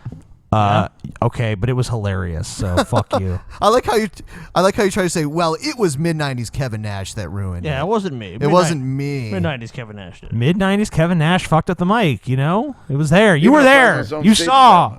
We'll say that It was it's a cable, not the mic. 42,000 new jobs. But instead of listening That's to people, true. the president is standing with a bunch of left fringe extremists and anarchists. The president needs to listen to the fringe. Every time they've done polling on the Keystone Pipeline, hasn't America been pretty much divided down the middle on that? How are they anarchists? Like, does right? he- Like, if they were anarchists, they wouldn't care. There'd be no impediment from any company building whatever they wanted wherever they wanted.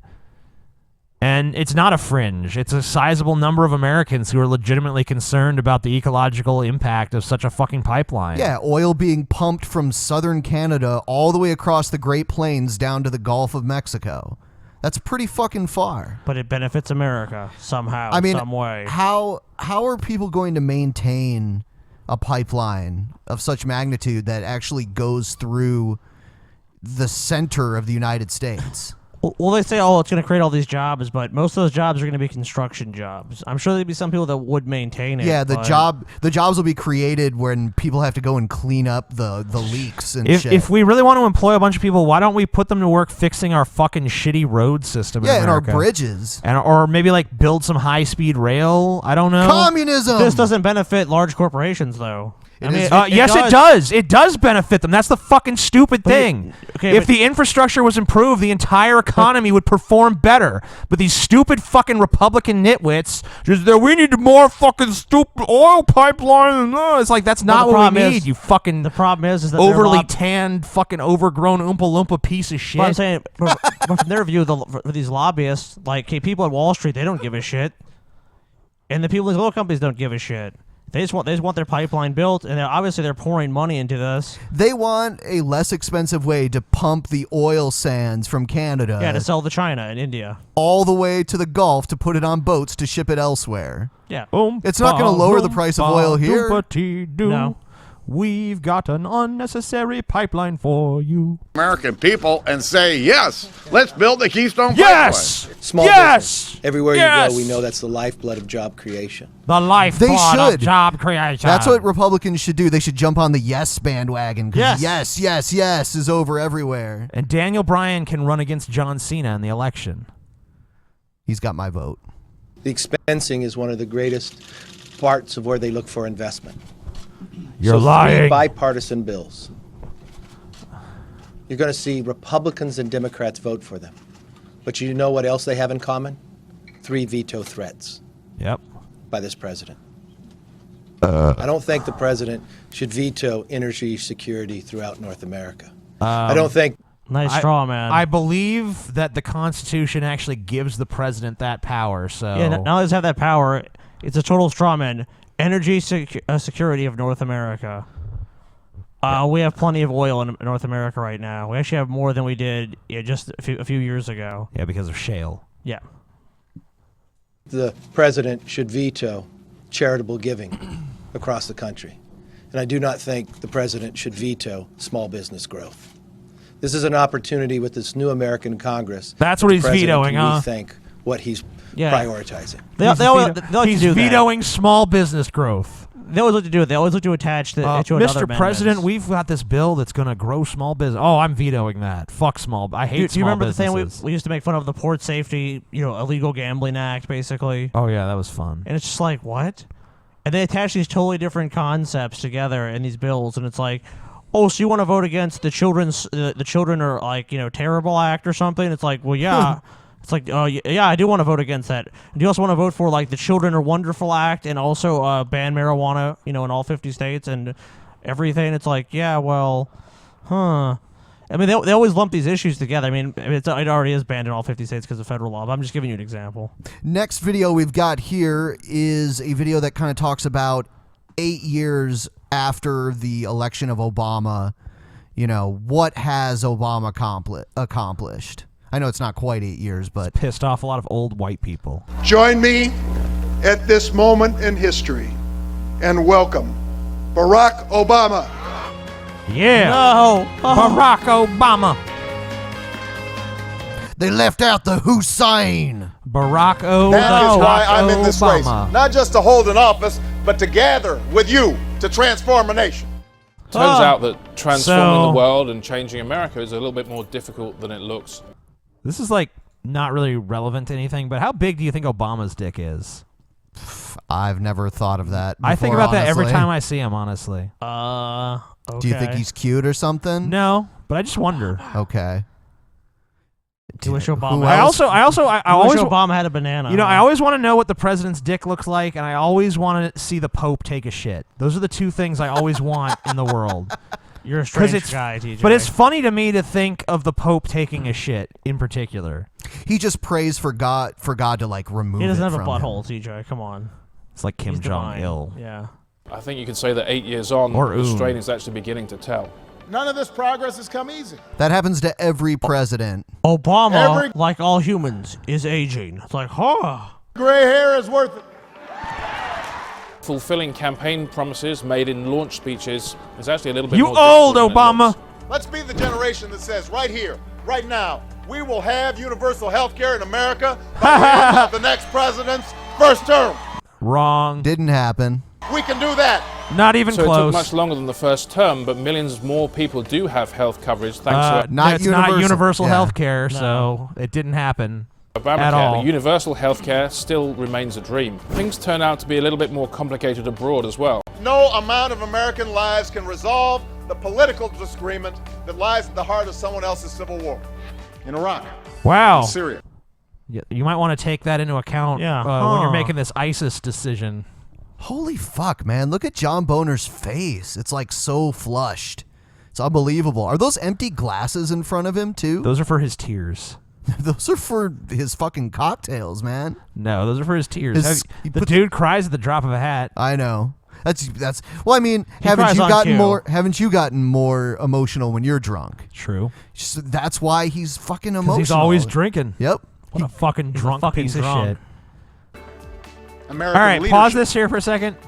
Honestly, who is darker, Boehner or Obama?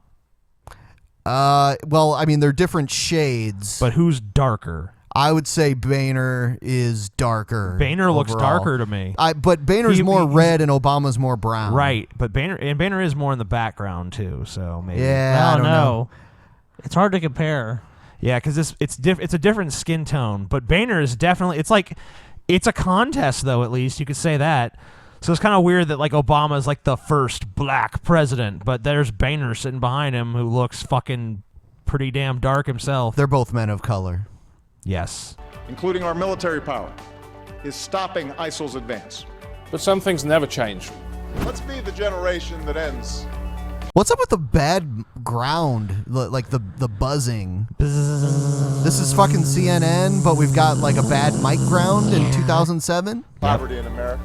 The ground that middle-class families lost over the last 2007 30 years was like the still has to be Flintstones, made up. dude. After a breakthrough year for America, our economy is growing and creating jobs at the fastest pace since 1999. Part of Obama's promise in 2008 was to change the way things are done in Washington. But if anything, DC is even worse now than it was before.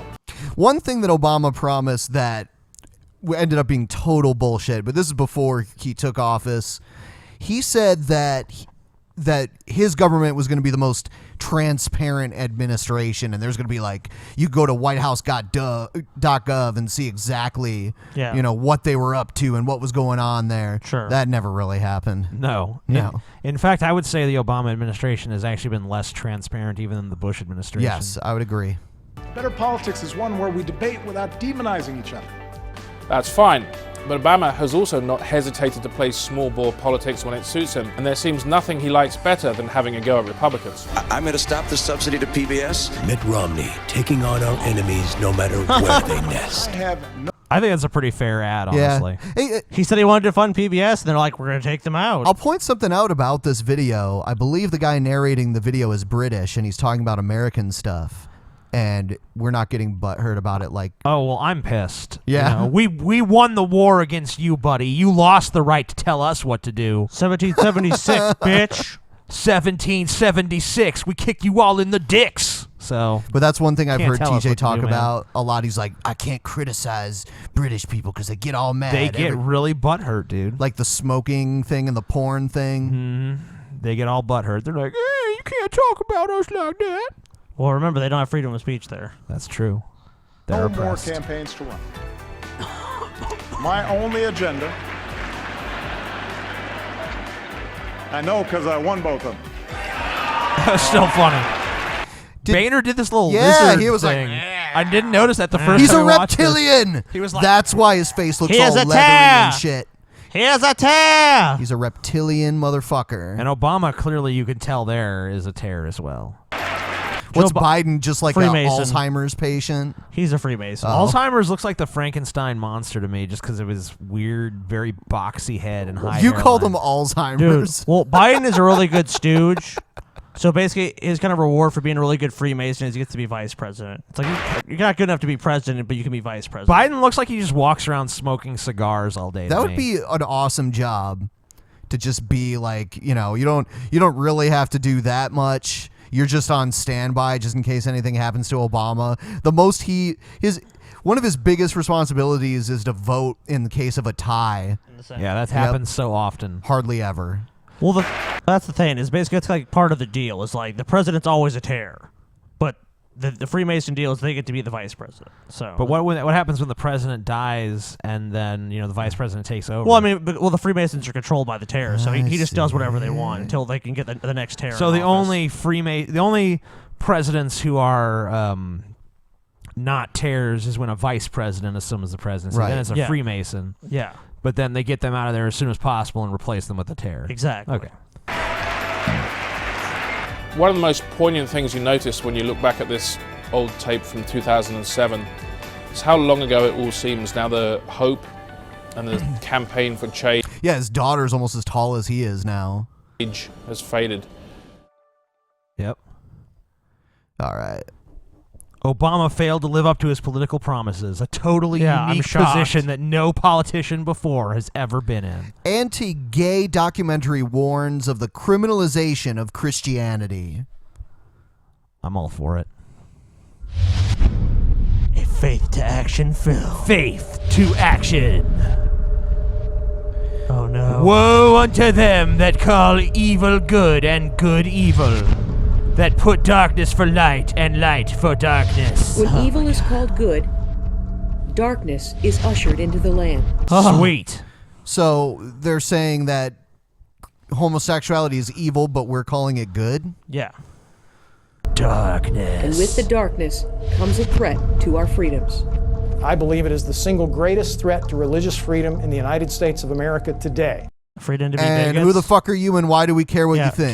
Freedom to discriminate. Let's just giving rights to an oppressed group of people is totally undermining the Christian right to be bigoted and persecute them. So, we need to think about what we're doing to these Christians. Because everyone pretty much knows that the Supreme Court in June is going to rule that gay marriage is pretty much going to be, it's going to be legalized in all 50 states as it's unconstitutional. These pass those laws. These laws, what they're doing is they're passing like pro-discrimination laws. Like, well, you should have a religious exemption. Like, if you don't want to do a service for a homosexual or do a wedding or whatever, you should have that right. Well, first they outlawed slavery. That was a major loss to Christian rights here in America. And then they let women start voting, and then it was almost like game over there, for the Christians. And now they're letting gay people have rights too. I mean, this is basically the destruction of the Christian religion. What's next? Animals have rights? Oh shit. The blatant hostility to the Christian faith. The most insidious and aggressive assault to our religious freedom that we've ever seen. That is the cultural clash of our time. If homosexual activists get everything they want, it'll be nothing less than the criminalization of Christianity. Yeah. It's so fucking ridiculous. I like how he's sitting in an empty lecture hall or theater or whatever the fuck. I love that they can say this shit with a straight face. I know. It'll be the end of our religious freedom. If the gay activists get what they want, Christianity will be outlawed. It's like, first of all, tons of gay people are Christians. Yes. I have known many of them. I know gay Christians. So that's bullshit. Just on that basis alone. But second of all, nothing about us giving gay people the right to marry or adopt or anything else in any way undermines your right to practice your religion as you see fit for your own life. But it's going to make more people gay, TJ. Well, I don't It's think gonna it make will, more but of them even if it did, so what? They're all going to be gay. Married than animals. All these gay couples are going to start giving birth to other faggots. And then before you know it, just more and more of them. Then they're going to start having sex with dogs and having mixed children. Faggot half dog, half faggot. Yep. Gay dogs. Roaming the gay streets, fish. drinking the blood of Christian babies. That's how they survive. We know this already.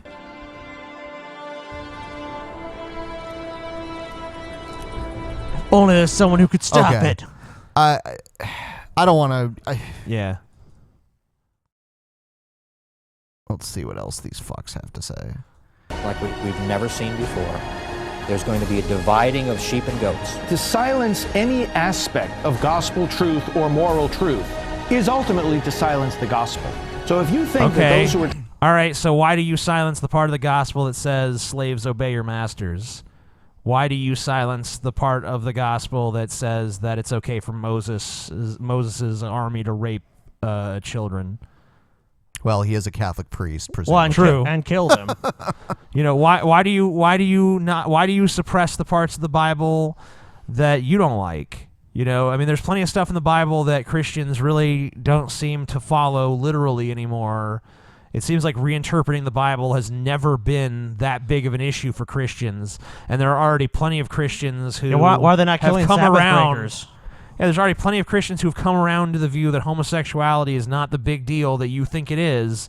So why don't It you doesn't just... affect them. It It's has no usually- bearing on their life. The ones that come around usually end up having a loved one that's gay, like their brother, or their child. I've noticed that. I remember there was a really conservative... Even Dick Cheney. Right. Yeah, even Dick Cheney. Dick Cheney is pro-gay rights.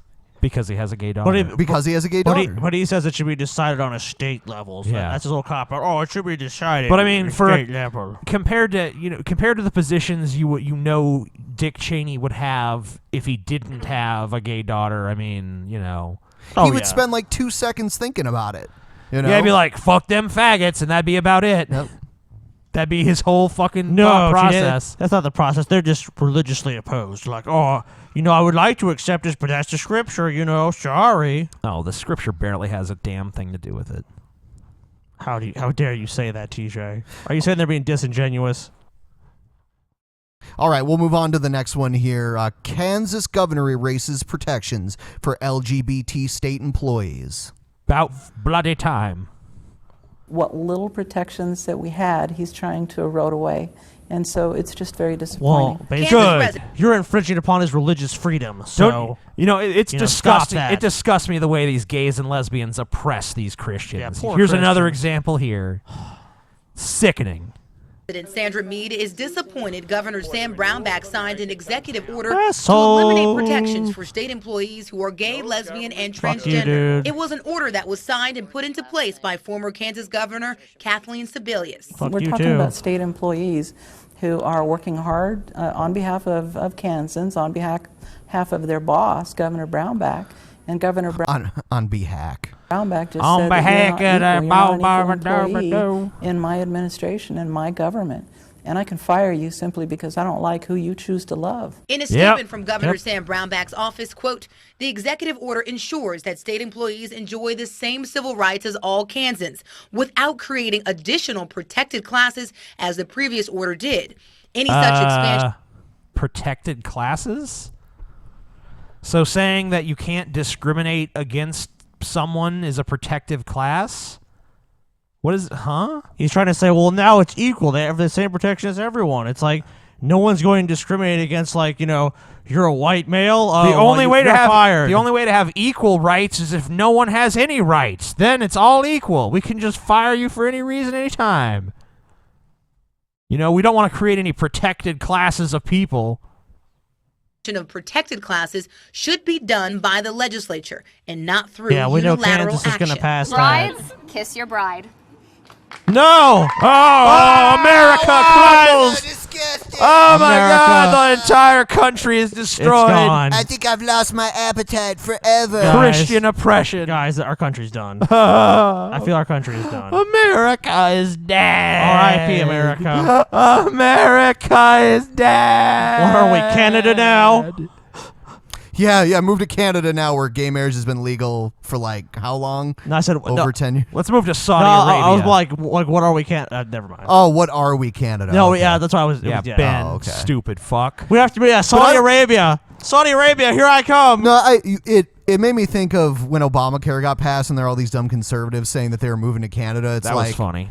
It's like, really? Yeah, where like, are you where they retarded? have like, you know, single payer health care? Yeah. Oh yeah. Yeah. It's a decision that comes in the midst of a state and national battle over same-sex marriage, with several judges in Kansas issuing So basically, marriage this was just their spite fucking shit. Right. We can't win this one, so we'll fucking hurt them like on this. Yeah. licenses to same-sex couples. Sandra wants to know why take away protections now. Governor Brownback has had over Out of 4 years pure of his spite. administration to do this. So the timing for doing this now just seems a little bit peculiar. Spite. It's not peculiar. It's just pure spite. Well, Everyone fucking she's can trying to see be that. diplomatic, but we No, all know it's we all bullshit. know the truth. There's no need to be diplomatic. It's clear what he's doing. Yeah. Well, of course. You know, I mean, obviously, I can't prove his motive is 100% accuracy, but I think it's fair to speculate that this is a reaction to the other issues that are going on with LGBT people at this time. The next story we have here is a taco story. It's actually a story from Economic News. From I believe it might be what is it, CNBC? One of those. We'll see it. But this has to do with the inflation on the cost of condoms in Venezuela. I guess Venezuela has a huge amount of people infected with HIV, and they have massive inflation. Yes. So they're going to talk about the price of condoms. You won't believe how much they cost. We've been telling you about shortages in Venezuela CNN. for a while. Now they're impacting people in a very personal CNN Business News. matter. Birth control is not only tough to find, it is extremely expensive. For more on what the shortage could mean for Venezuela, let's turn to CNN's Rafael Romo. Rafael, tell us more about this situation, because birth control is so expensive, but many people can't even find it, even if they have the money. That's right. That's the main problem here, that you can go from pharmacy to pharmacy in Caracas and in other cities in Venezuela, and even if you have the money, you can't really find any means of contraception, be it condoms or That's even not a birth line control. for condoms, is it? No, those are just lines for stores in Venezuela. I know. I'm just pills. And just to give you an idea about how bad the situation is, Aisha, for example, the average Venezuelan makes, when it comes to minimum monthly wage, 5,600 bolivars. The box of condoms is 4,700 bolivars. So if you make the math, you would have to spend 85% of your monthly income to buy a box of condoms, and that can tell you exactly how bad the problem is. If you put it in dollars, those Venezuelans just need to have less. He's about sex, to put it man. into a dollar figure. Get ready. Take a guess. Don't look at my screen. Take a guess. How much do you think it is for a box of condoms in Venezuela? Didn't it say $7.50 on the Yeah, previous $7.50. screen? Oh, did they already say that? I think they already showed it on there. Aisha, at an exchange rates of 6.3 per one, that's $755, as expensive as an iPhone would be. Yeah. Neat. That's crazy. $750+ for a box of condoms. I like the slogan on that box of condoms. Practice safe breath. It says condiments. Condiments. So it's like blowjob condoms. That is mind-boggling in and of itself, but this is something that has, some real implications. I'm talking specifically about public health.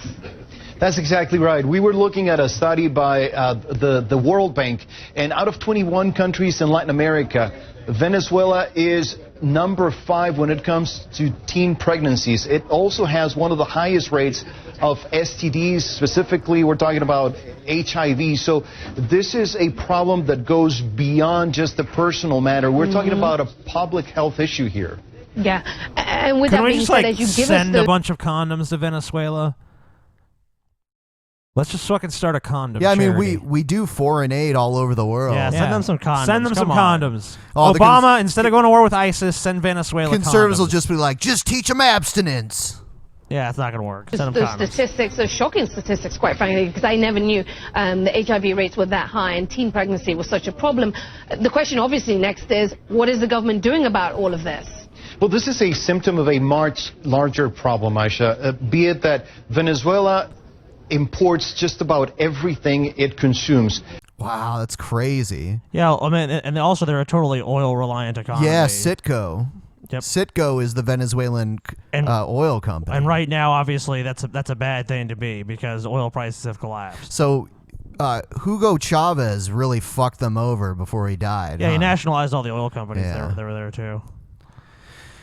Yeah, so when I saw that, I thought that was pretty unbelievable. I think do you guys want to take a break or just do, or you know what? No, we'll do one more video and then we'll do Q&A and then we'll wrap it up. Yeah. Okay. I don't think there's any need to take a break and lose our live listeners. Okay. And by the way, just to remind everyone, we will be doing an extra segment after the show that will only be available on the podcast. So just so everyone on iTunes, knows. This is what we're saying. Yes, iTunes. iTunes. Go to iTunes so that we can expand the show. iTunes. How do we wake up our own families? I don't know. We are Shake them. Shake them like a Polaroid picture. living in the 1930s all over again. One of those things that I know Look at these stupid people. Oh. You decide who your family is. You decide who your family is going to be. So when they do come for people, you decide now, am I going to turn my eyes from it? Or will I say, you take him, you take me too? Yeah. That seemed insane 8 years ago. Insane. It seems insane now. Yes. We used to joke, Tiffany Siegel, she's my executive producer on this program, and she runs all the Glenn Beck programs and everything else. And what a prestigious honor for her. She's a monster. Yep. We used to sit in the office and we would talk about things to come, and it was almost half a joke. Look, they come for the Christians first, you hide me. They come for the Jews, I hide you. Okay? If they come for both of us, run like hell. He's so funny. So, who is going to come for the Christians and the Jews? They are, TJ. They? They are. Who is they? Them. Oh. Them. Yeah. So yeah. them is they? They. It used to be Hey, kind of TJ, that we're joke. coming for you. In the last for few you, weeks, atheist. unspoken, I believe we have looked at each other, and she has said to me, "It's really getting scary." Yeah. It's pretty scary. She's Jewish. They'll come for her first. Who? What? Who? It's funny how he hasn't actually mentioned who the fuck he's talking Who about. the fuck is coming for anyone? Yeah, This is who's some coming to get crackpot Jews? Seriously, who is? Holocaust 2.0, well, here we come. Not in America, they're not, but maybe in other parts of the world. That's what he's saying, though. He's like saying, like, yeah, it's like we're living in the 1930s again, man. They're coming for the It is getting Jews. scary. I promise you, we are living in the 1930s, and it's going to sweep No, I the promise entire you, we're living in 2015. No, we're living in the 1930s, really. globe. Pray for your family to wake up. Yeah. Pray for you to be strong enough to stand. Scotty, I think it's time you and me need to pray for Ben to wake up, dude. All right. Are we going to... I'm awake. Did it work, TJ? Ben, do you No, see the truth he's now? faking. He's no, faking. I'm awake. The He's prayer faking. was answered. He's Write it down in faking. your prayer journal. Keep praying. He's faking. Write it down in your prayer journal. I pray with all my might, TJ. I'm awake. My prayer level's over 9,000, TJ. I'm awake. Did it work? Just go home with honor. Ah, it didn't work. Just go home with honor. With honor. What is Glenn Beck now? Like, what the fuck was that we just watched? I mean, I don't even know. Like, he used to be like, a talking head on the news. he was a pundit. Now he's he's leading prayer circles and talking about, They're coming for us, guys. Yeah. He's nuts, basically, at this point. He's just... I don't know who they're going to come for He's first, gone. the Christians or the Jews. But Okay. they're the coming. Jews! We're living in the 30s, Don't guys. kill him. Stop it. Living in the Stop it. 30s. Stop it. Oh, Ben, why? It's also big. They're coming for They're you, coming. Ben. They're coming. Who? I don't know. They're coming. Somebody's They're coming, guys. It's gonna be FEMA death caps. I don't know. Something.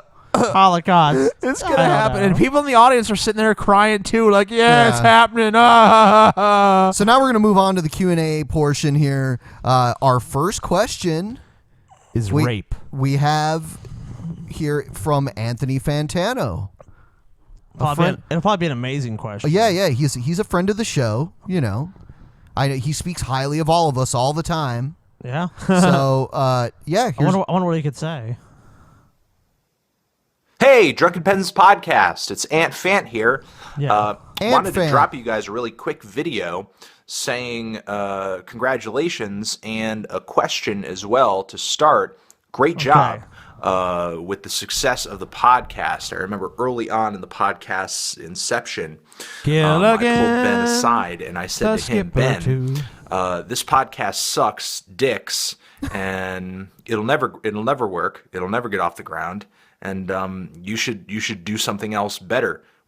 He did say that to me. He did. And Ben, he said it'd never get off the ground. And Ben became addicted to cocaine after that. I did. A few botched suicide attempts too. Yeah. Well, It'll never get off. But then you found drugs, and there you go. Your life's changed for the better. With your time. However, you guys have totally proven me wrong and have topped the iTunes charts, getting to #1 on iTunes. That is no small feat. That is no small accomplishment. When do we do that? It didn't happen. The closest we got was 11. But That's 2 1s, though.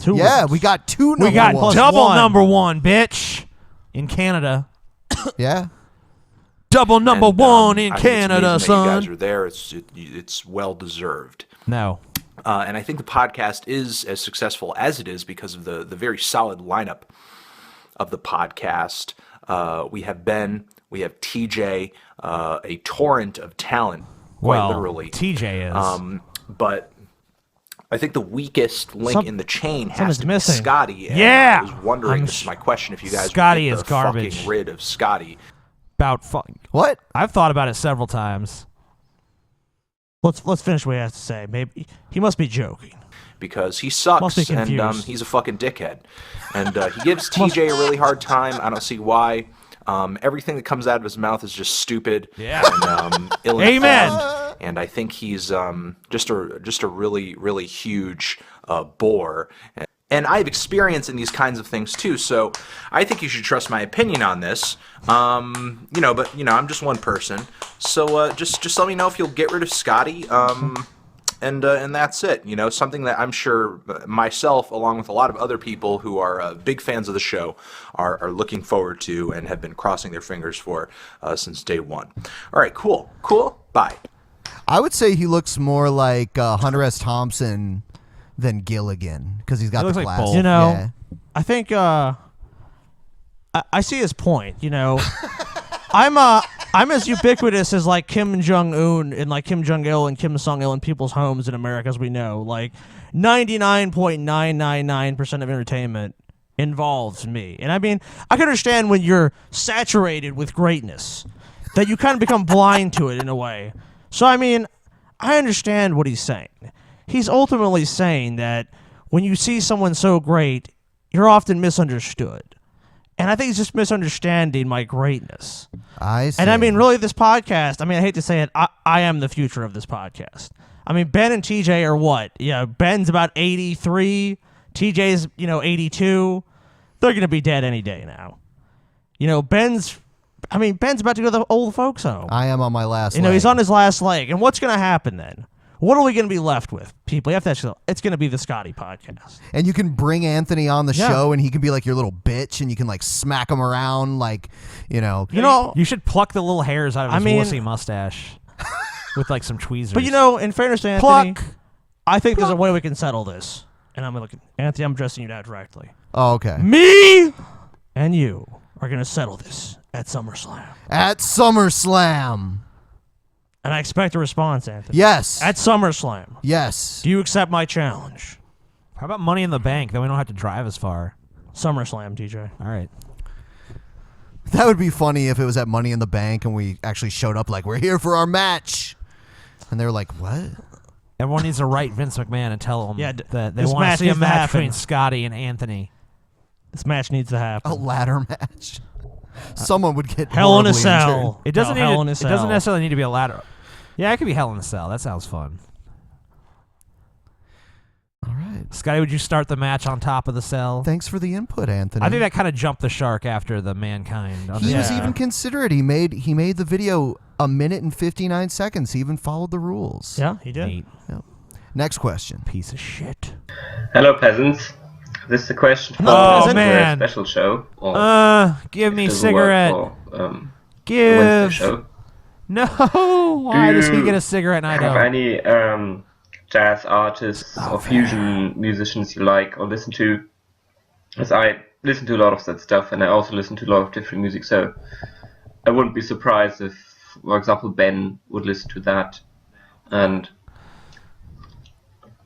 oh God. Laying on a little thick there, buddy. Yeah. Fuck you. Neat. Fuck you, bitch. Ben only listens to punk pretty much. I also listen to listen some other crap, but I listen to industrial too, and like the earlier like goth stuff like Bajas and Wait a minute, Ben. Sisters of Mercy. Okay, well, me and Ben were talking one day, and he said his favorite musician was George Strait. And I don't even know who that And is. second was Garth Brooks. Those are country Oh, singers. yeah. I've heard the name Garth Brooks, but George Strait, I don't know who the fuck that is.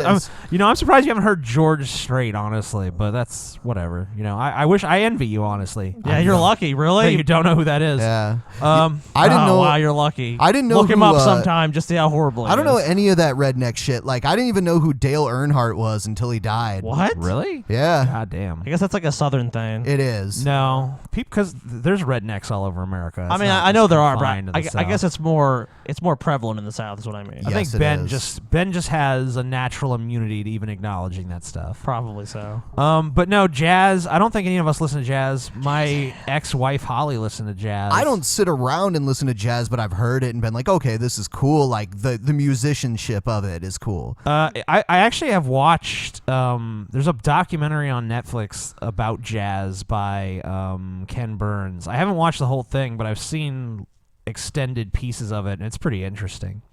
Even though I'm not a huge fan of the music itself. DP, this is a question for all of you. what is your favourite Monty Python sketch? I know TJ said in one of his question and answer videos that he liked them. And thanks. Can I answer first? Go ahead.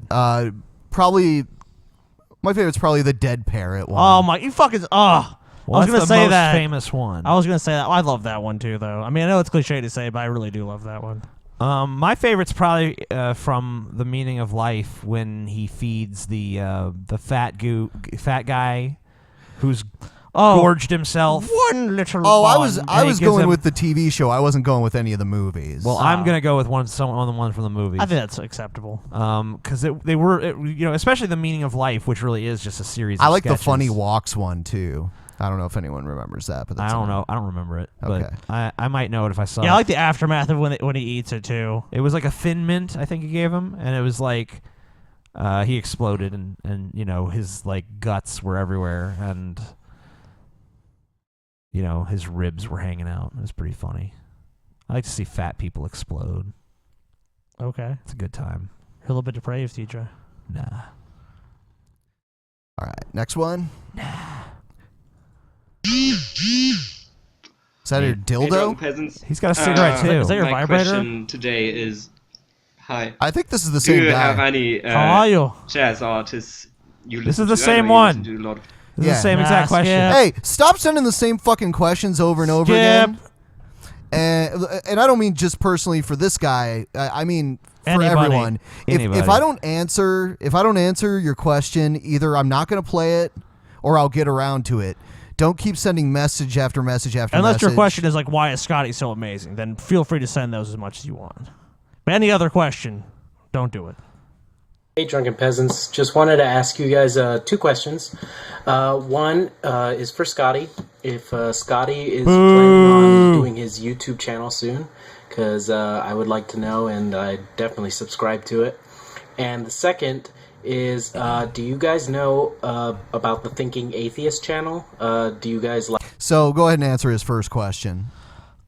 No, we're actually working on another channel. So, I mean, if I did a YouTube channel, I don't know if we were subscribing to it, but I definitely put it out there if people wanted to. I don't think he would have enough time to do his own channel, just like I don't, because, like he said, we're working on another channel. I mean, I could, but it wouldn't be like the highest quality production or anything like that. Yeah, Scotty is a pussy. That's true. Oh, fuck you, TJ. I know.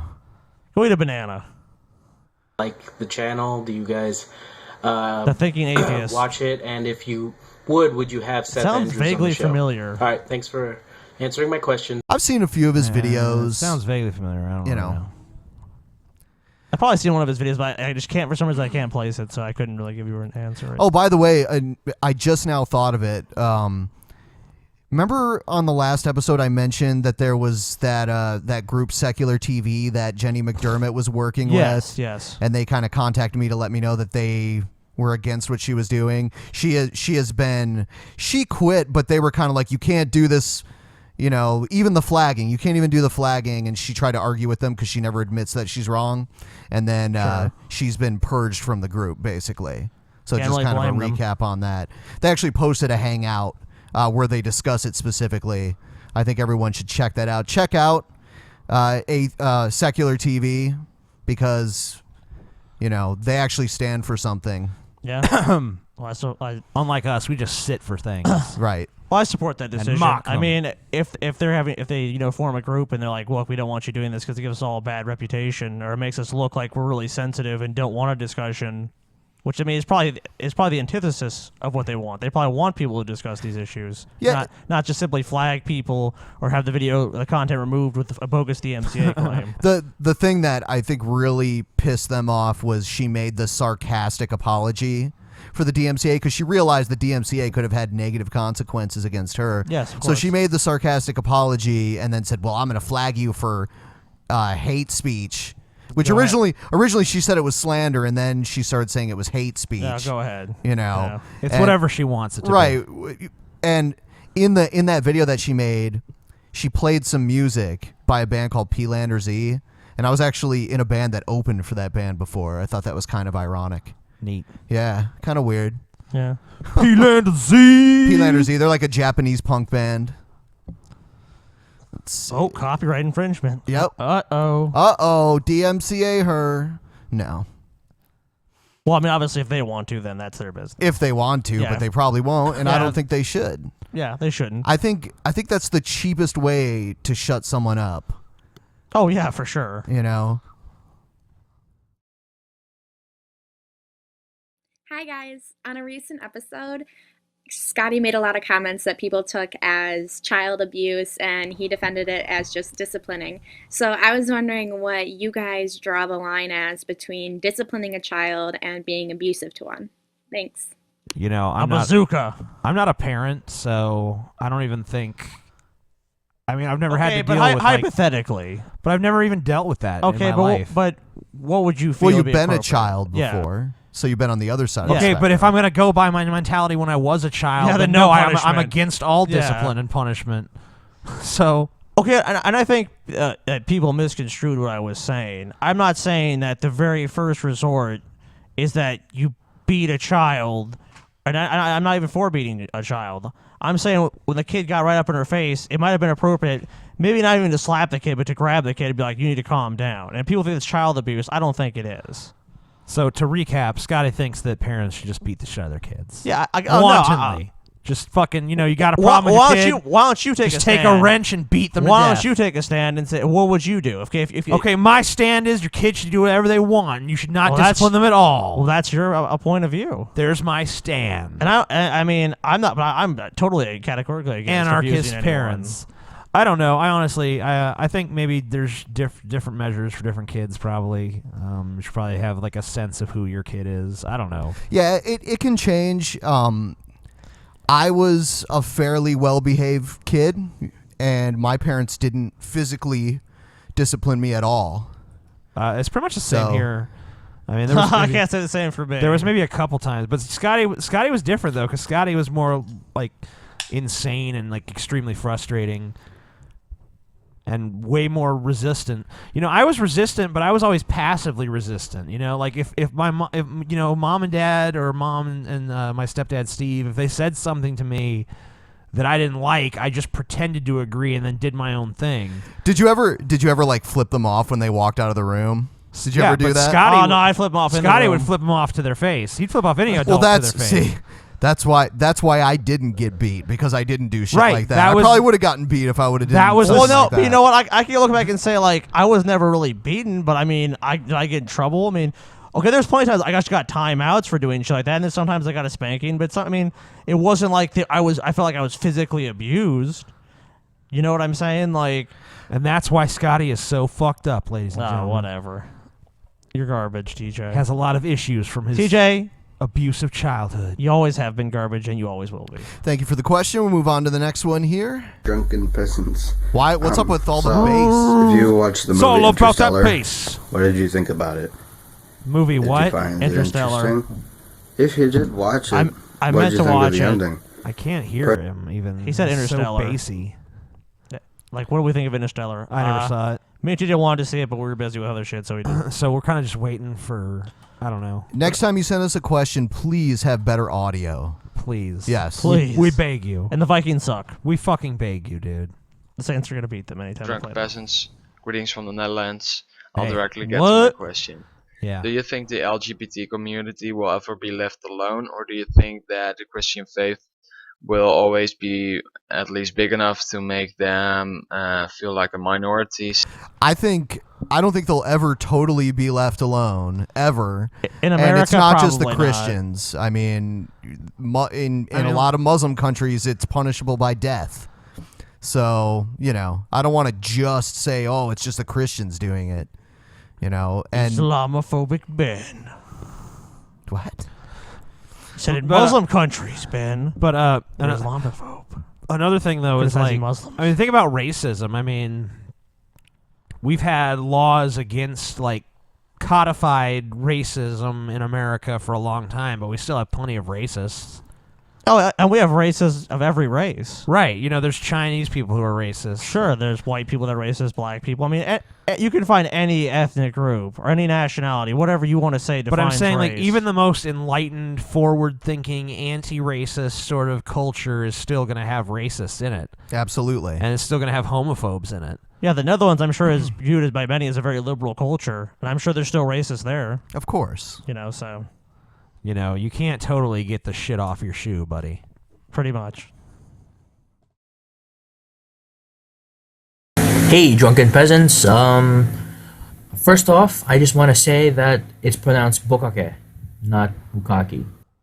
Okay, well, you know, we're not going to say it with the accent as if we were Japanese. Yeah, I mean, I'm sure there's words in other languages. I'm sure there's words in other languages that you don't pronounce correctly with the exact accent. Yeah, you know, like he does every language perfectly. And if you actually hear Japanese people say American words, like, it's not always pretty. I'm just putting that out there, so, you know. But I mean, who's gonna fault someone for doing that to a language they don't speak? Yeah, natively, it's like we don't. It's not. This our guy's accent. one of those, or I don't know him specifically, but he sounds like one of those, you know, Americans that are really into Japanese culture, so they feel the need to, you know, tell everyone, well, that's not how it's said, you know. Yeah, we don't care. We're not really that worried about it. I mean, we'll pronounce it however we wish. We can say Bukaka-Cola. Bukaka-Cola. That used to happen to me a lot when I lived in New Mexico because I couldn't pronounce Spanish things correctly. It's pronounced New Mexico. Nuevo Mexico or something, dude. Mexico, Ben. Learn to talk, bitch. It's Mexico 2.0. Learn to buddy. fucking talk, Ben. You fucking idiot. I don't know. I watch your videos. I watch a lot of watch Bukake. TJ. I even watch Mr. Repzion, and you all pronounce it the same. Bukake. That's because that's the way Americans tend to say it. That's the way we say it here. If you're white Only and pretentious you have motherfuckers a would lame-ass care. accent, that is how you say it, my friend. No, it's pronounced bukake. It's a Bukake. Japanese word, and We know. well, there's even a song about it. I like bukake. Okay. I like bukake. It's kind of irrelevant And, to us. So We're just not yeah. worried about it. So thanks. Okay. We don't care, but thanks. Is there a question? Also, Scotty is back to amazing. my question. Come on. Do I look Filipino? Because Filipinos say I look like a foreigner, and foreigners say I look Filipino. So I just want to know what you think about that. Also, my accent. Do I sound a bit weird, or is my English okay? Okay, so maybe he's Filipino. I don't know. Do you look like it?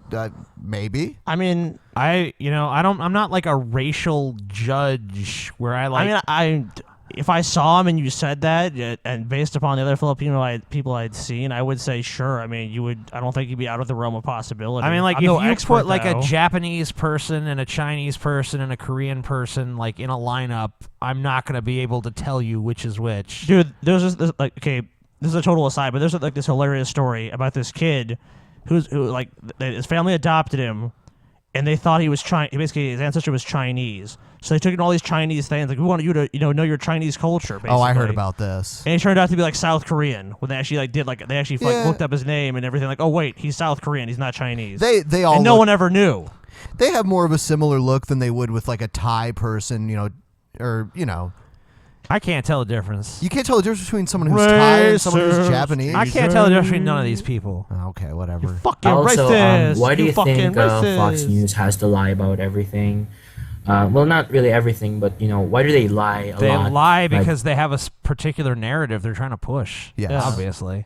Yeah, there you go. Yeah, they're owned by Rupert Murdoch, and he owns publications all over the world, and they're all conservative leaning. Yeah, and they're all conservative leaning to their respective countries too. It's all tailored. I mean, they kind of push some similar themes, but I mean, if you look at the publications he owns in like Australia, they push something in the UK, in America. It's all just we'll have our native versions of bullshit. Push the conservative agenda. So we'll move on. Next one. Hello, Drunken Peasants. Hello. I just have two questions for you guys. I was taking a look at Leela Alcorn's video on the Amazing Atheist channel, and I found a lot of transphobia and a lot of atheists who use, some really retarded arguments against transgendered people. And I was just wondering, do you think that there's a large portion of atheists and feminists who are openly transphobic or think that transgender people are delusional. Is he talking about your comments section? Yes. Okay, well, first of all, there's going to be a lot of trolls, especially on TJ's videos.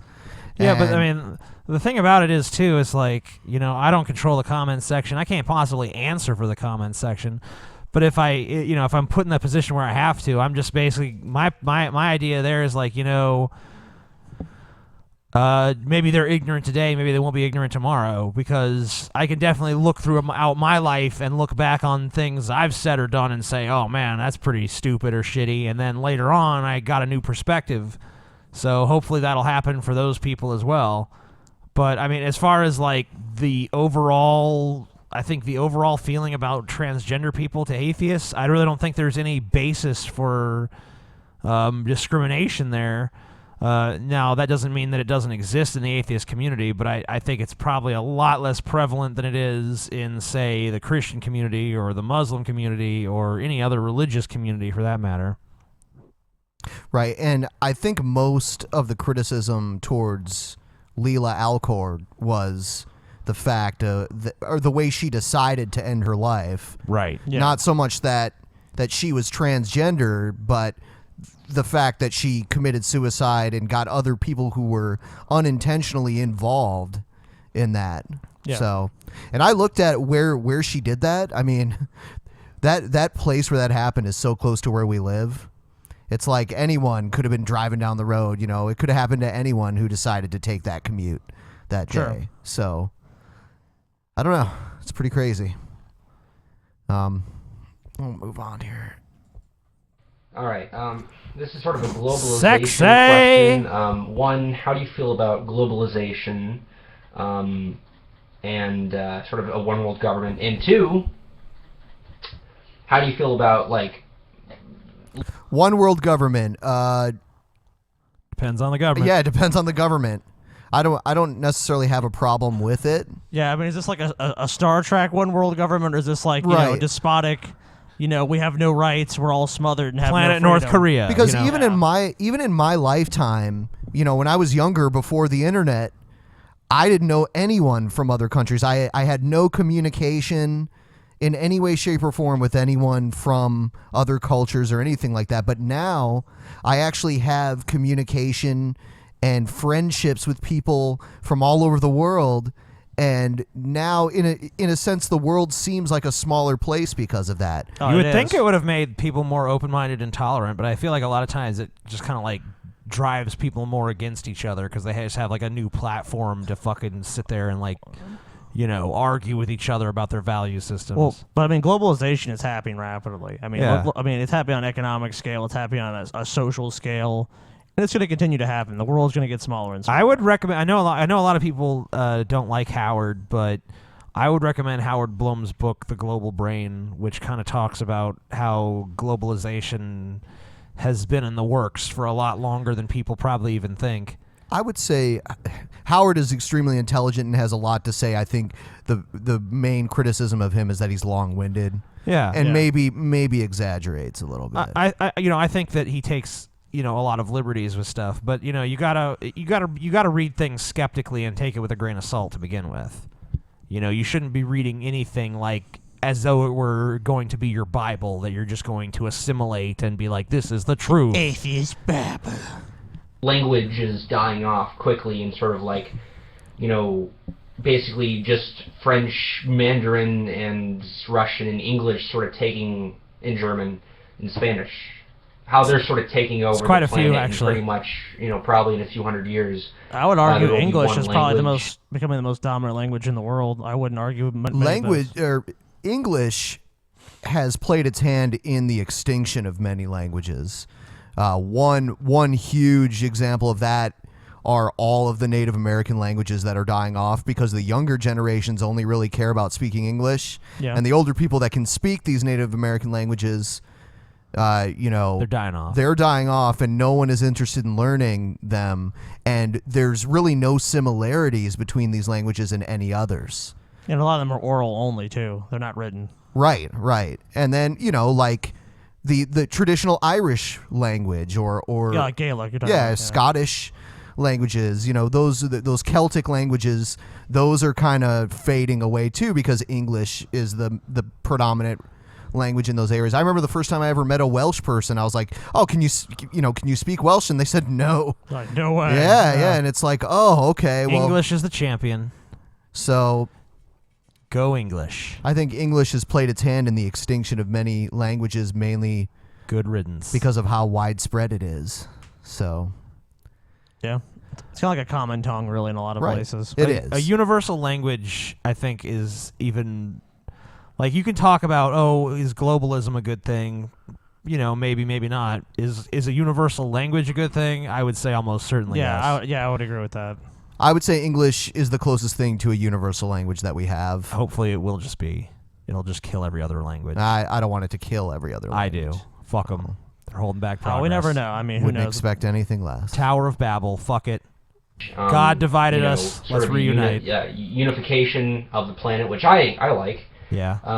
But how do you feel about sort of getting rid of that culture, getting rid of these small languages? Who says that having a united world would create a single culture? I mean, we live in the United States, and I've been all over the U.S., and there's still different cultures everywhere. Not only that, but even within cultures, there are subcultures and stuff. Like, people can belong to a subculture that doesn't even have anything to do with their geographic area. Right. Well, that's kind of how it was.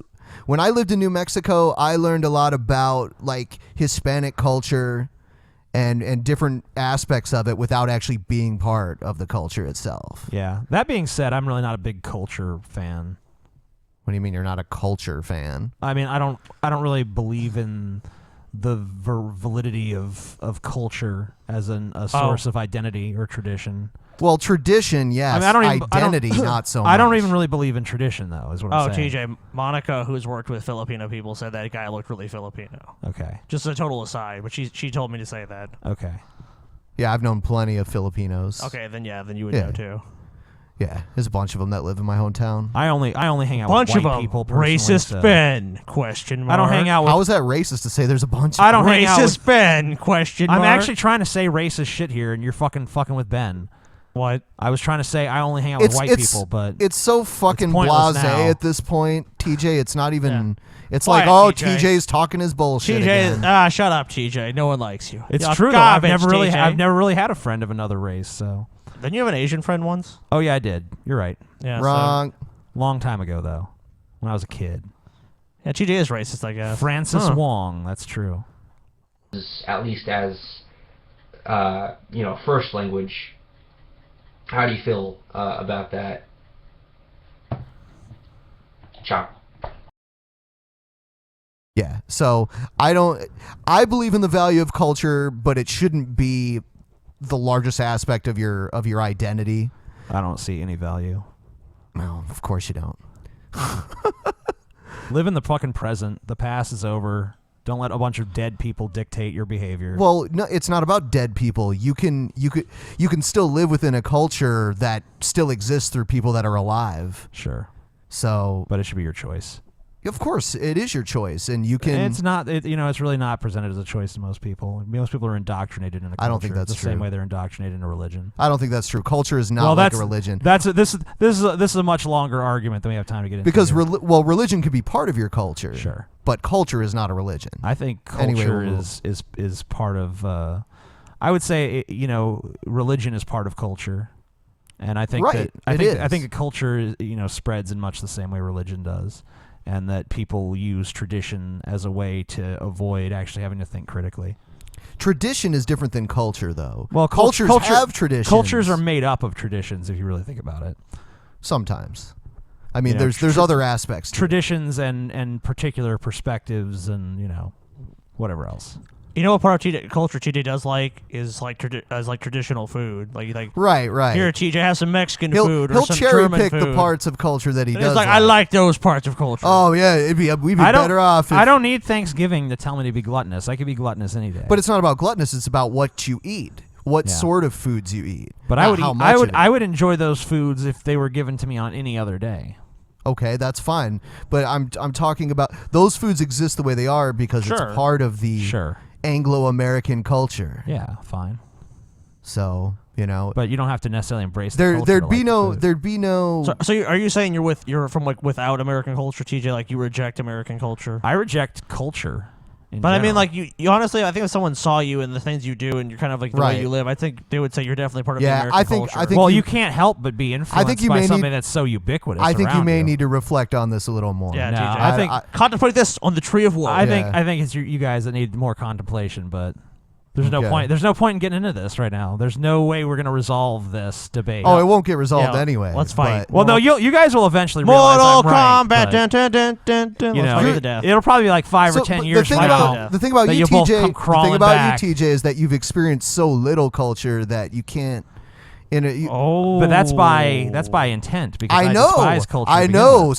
So you're willfully ignorant of it. I'm not so willfully they're- ignorant. No. No, by intent, you're avoiding. I have it. studied cultures from an objective I have studied many standpoint. ancient and rich cultures. You know, obviously, if you immerse, that's like saying you can't know heroin is bad unless you've tried it personally. No, heroin's good if you've tried it personally. That's exactly what I'm saying. So the culture is the same way. It's like a drug. No, yes. You can't. That's a terrible analogy. It's not a terrible anyway, analogy. moving on. No, it's not a terrible You and me analogy. will If you talk about this understand, if you later. understand anything about brain chemistry, it's not a terrible Oh, analogy. okay. So you're a neurologist all of a sudden. Yes. TJ, my name is Creationist Cat, and I was transformed from an ordinary house cat into a super intelligent agent of the Lord when he zapped me through the internet. Yeah. This sounds like some like Church of Gale shit. That's pretty awesome. Look, here I am typing on a computer. Here I am reading a newspaper and dancing. Sweet. And here I am using my telekinetic powers to blow up atheist sodomites to freaking smithereens. Sweet. So my question... Next time we make tacos, I'm gonna put peanut butter and jelly on TJ's taco and be like, hey, you know, it's.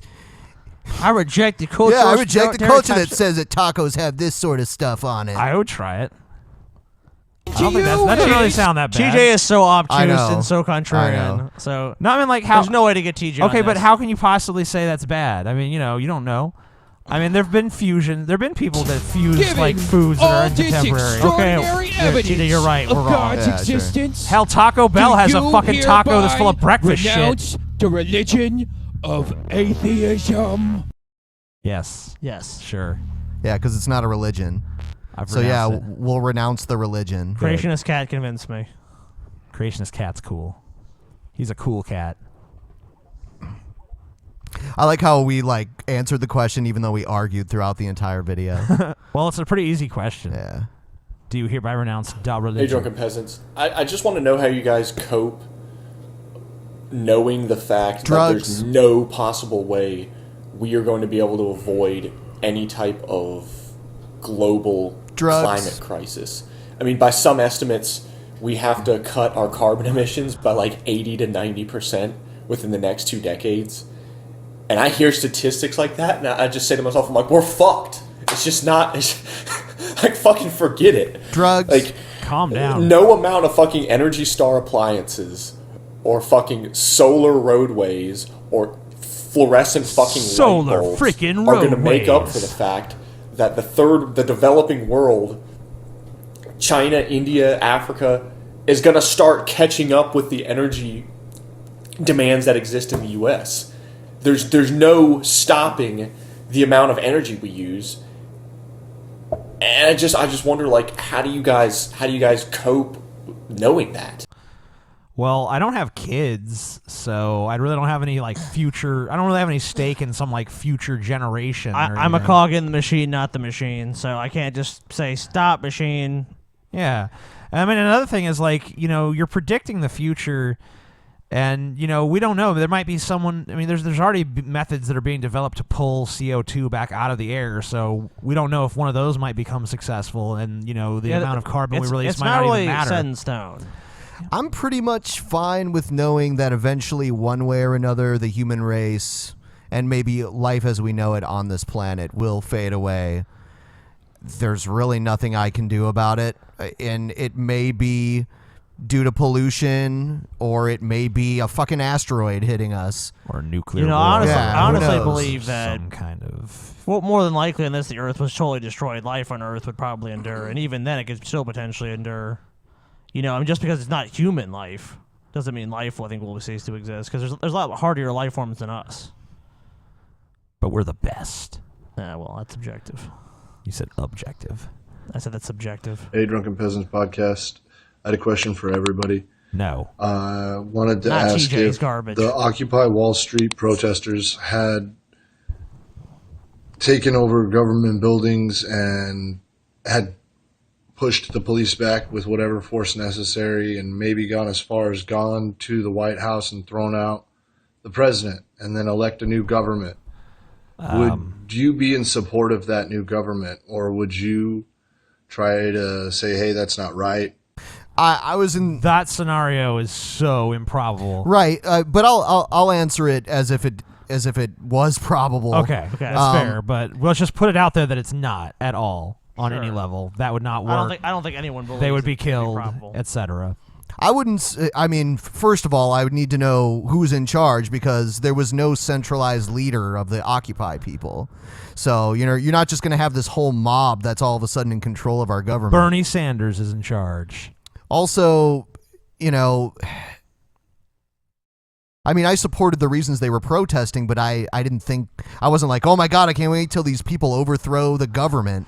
That didn't even seem like a goal. Yeah, of theirs. like overthrowing the government, I don't think that things are bad enough at this point that, it should even really be necessarily on the table. I mean, I think we'll know when it's time to overthrow the government, and it's not quite there yet. Maybe Glenn Beck thinks it is. He's crying about them coming to get the Jews. There are people that have pretty much always believed that the government in this country should be overthrown. I mean, from when it was the country's inception till now. This one thing's going on, so we should overthrow the government. There's people that believe, there's too much immigration, and that's ruining America now because the people that here they're stealing all the jobs and they're basically taking us over. So the only way to save America is to basically kill all the people that immigrate here, like Mexicans and South Americans and anyone that's not white, basically. By the way, Ben, there's always some crazy. When we went to Raw, this is totally unrelated, but a bunch of people were pissed that you wore your mask there. I know. That's they were pretty like, funny. That was the point. Fucking stupid Ben wore his mask there. God damn it, piece of garbage. Why, Ben? Why? Yep. Really upset. Anyway. Oh, and if the new government that they elect starts issuing new laws, would you follow those new laws? If so, why? And if not, why not? And then I wanted to extrapolate that to the Ukrainian conflict because that's pretty much what's happened. Protesters took over the old government, made a new government, and now there's a civil war. I just want to see where you guys stand on this issue.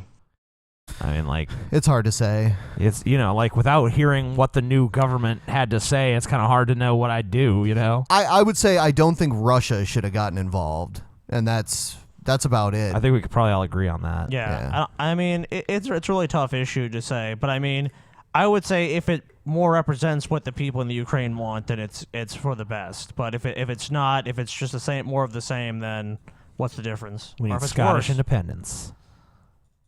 Hello, Drunken Peasants. So I if you want to remember kill you me, all. I sent you guys a question a while ago Don't be about dead. consciousness, and I received an answer from TJ, and I thank him for that. So this video is essentially a response to TJ's answer to my question. Whether or not consciousness can or cannot come back depends on the variables that go into making consciousness.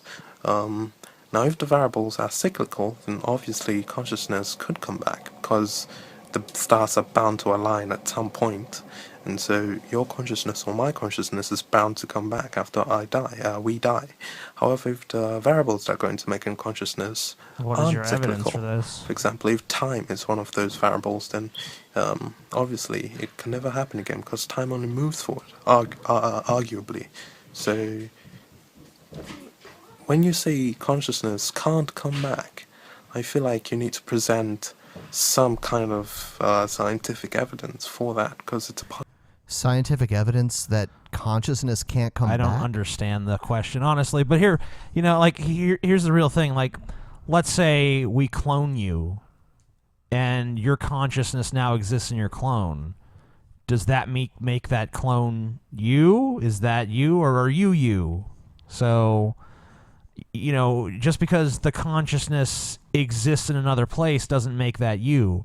I would say that it's impossible for a consciousness to come back, because once it's lost, even if it comes back through some sheer happenstance of existence, because we just live in a universe full of infinite possibilities, so therefore that consciousness will eventually emerge again somewhere. If that's what you're going for here, then I would say that that consciousness might reemerge, but it's not you. Yeah, is it going to have all your old memories? Is it going to be just like you are? I mean, let's even say it does. Let's say that it somehow it comes back in such a configuration that even it has the memories that he had, even though it never even experienced them. It's still not you. It's not a continuation of this consciousness that you have now. It would be a new consciousness, and therefore a new thing, just as a clone of you would be a new person.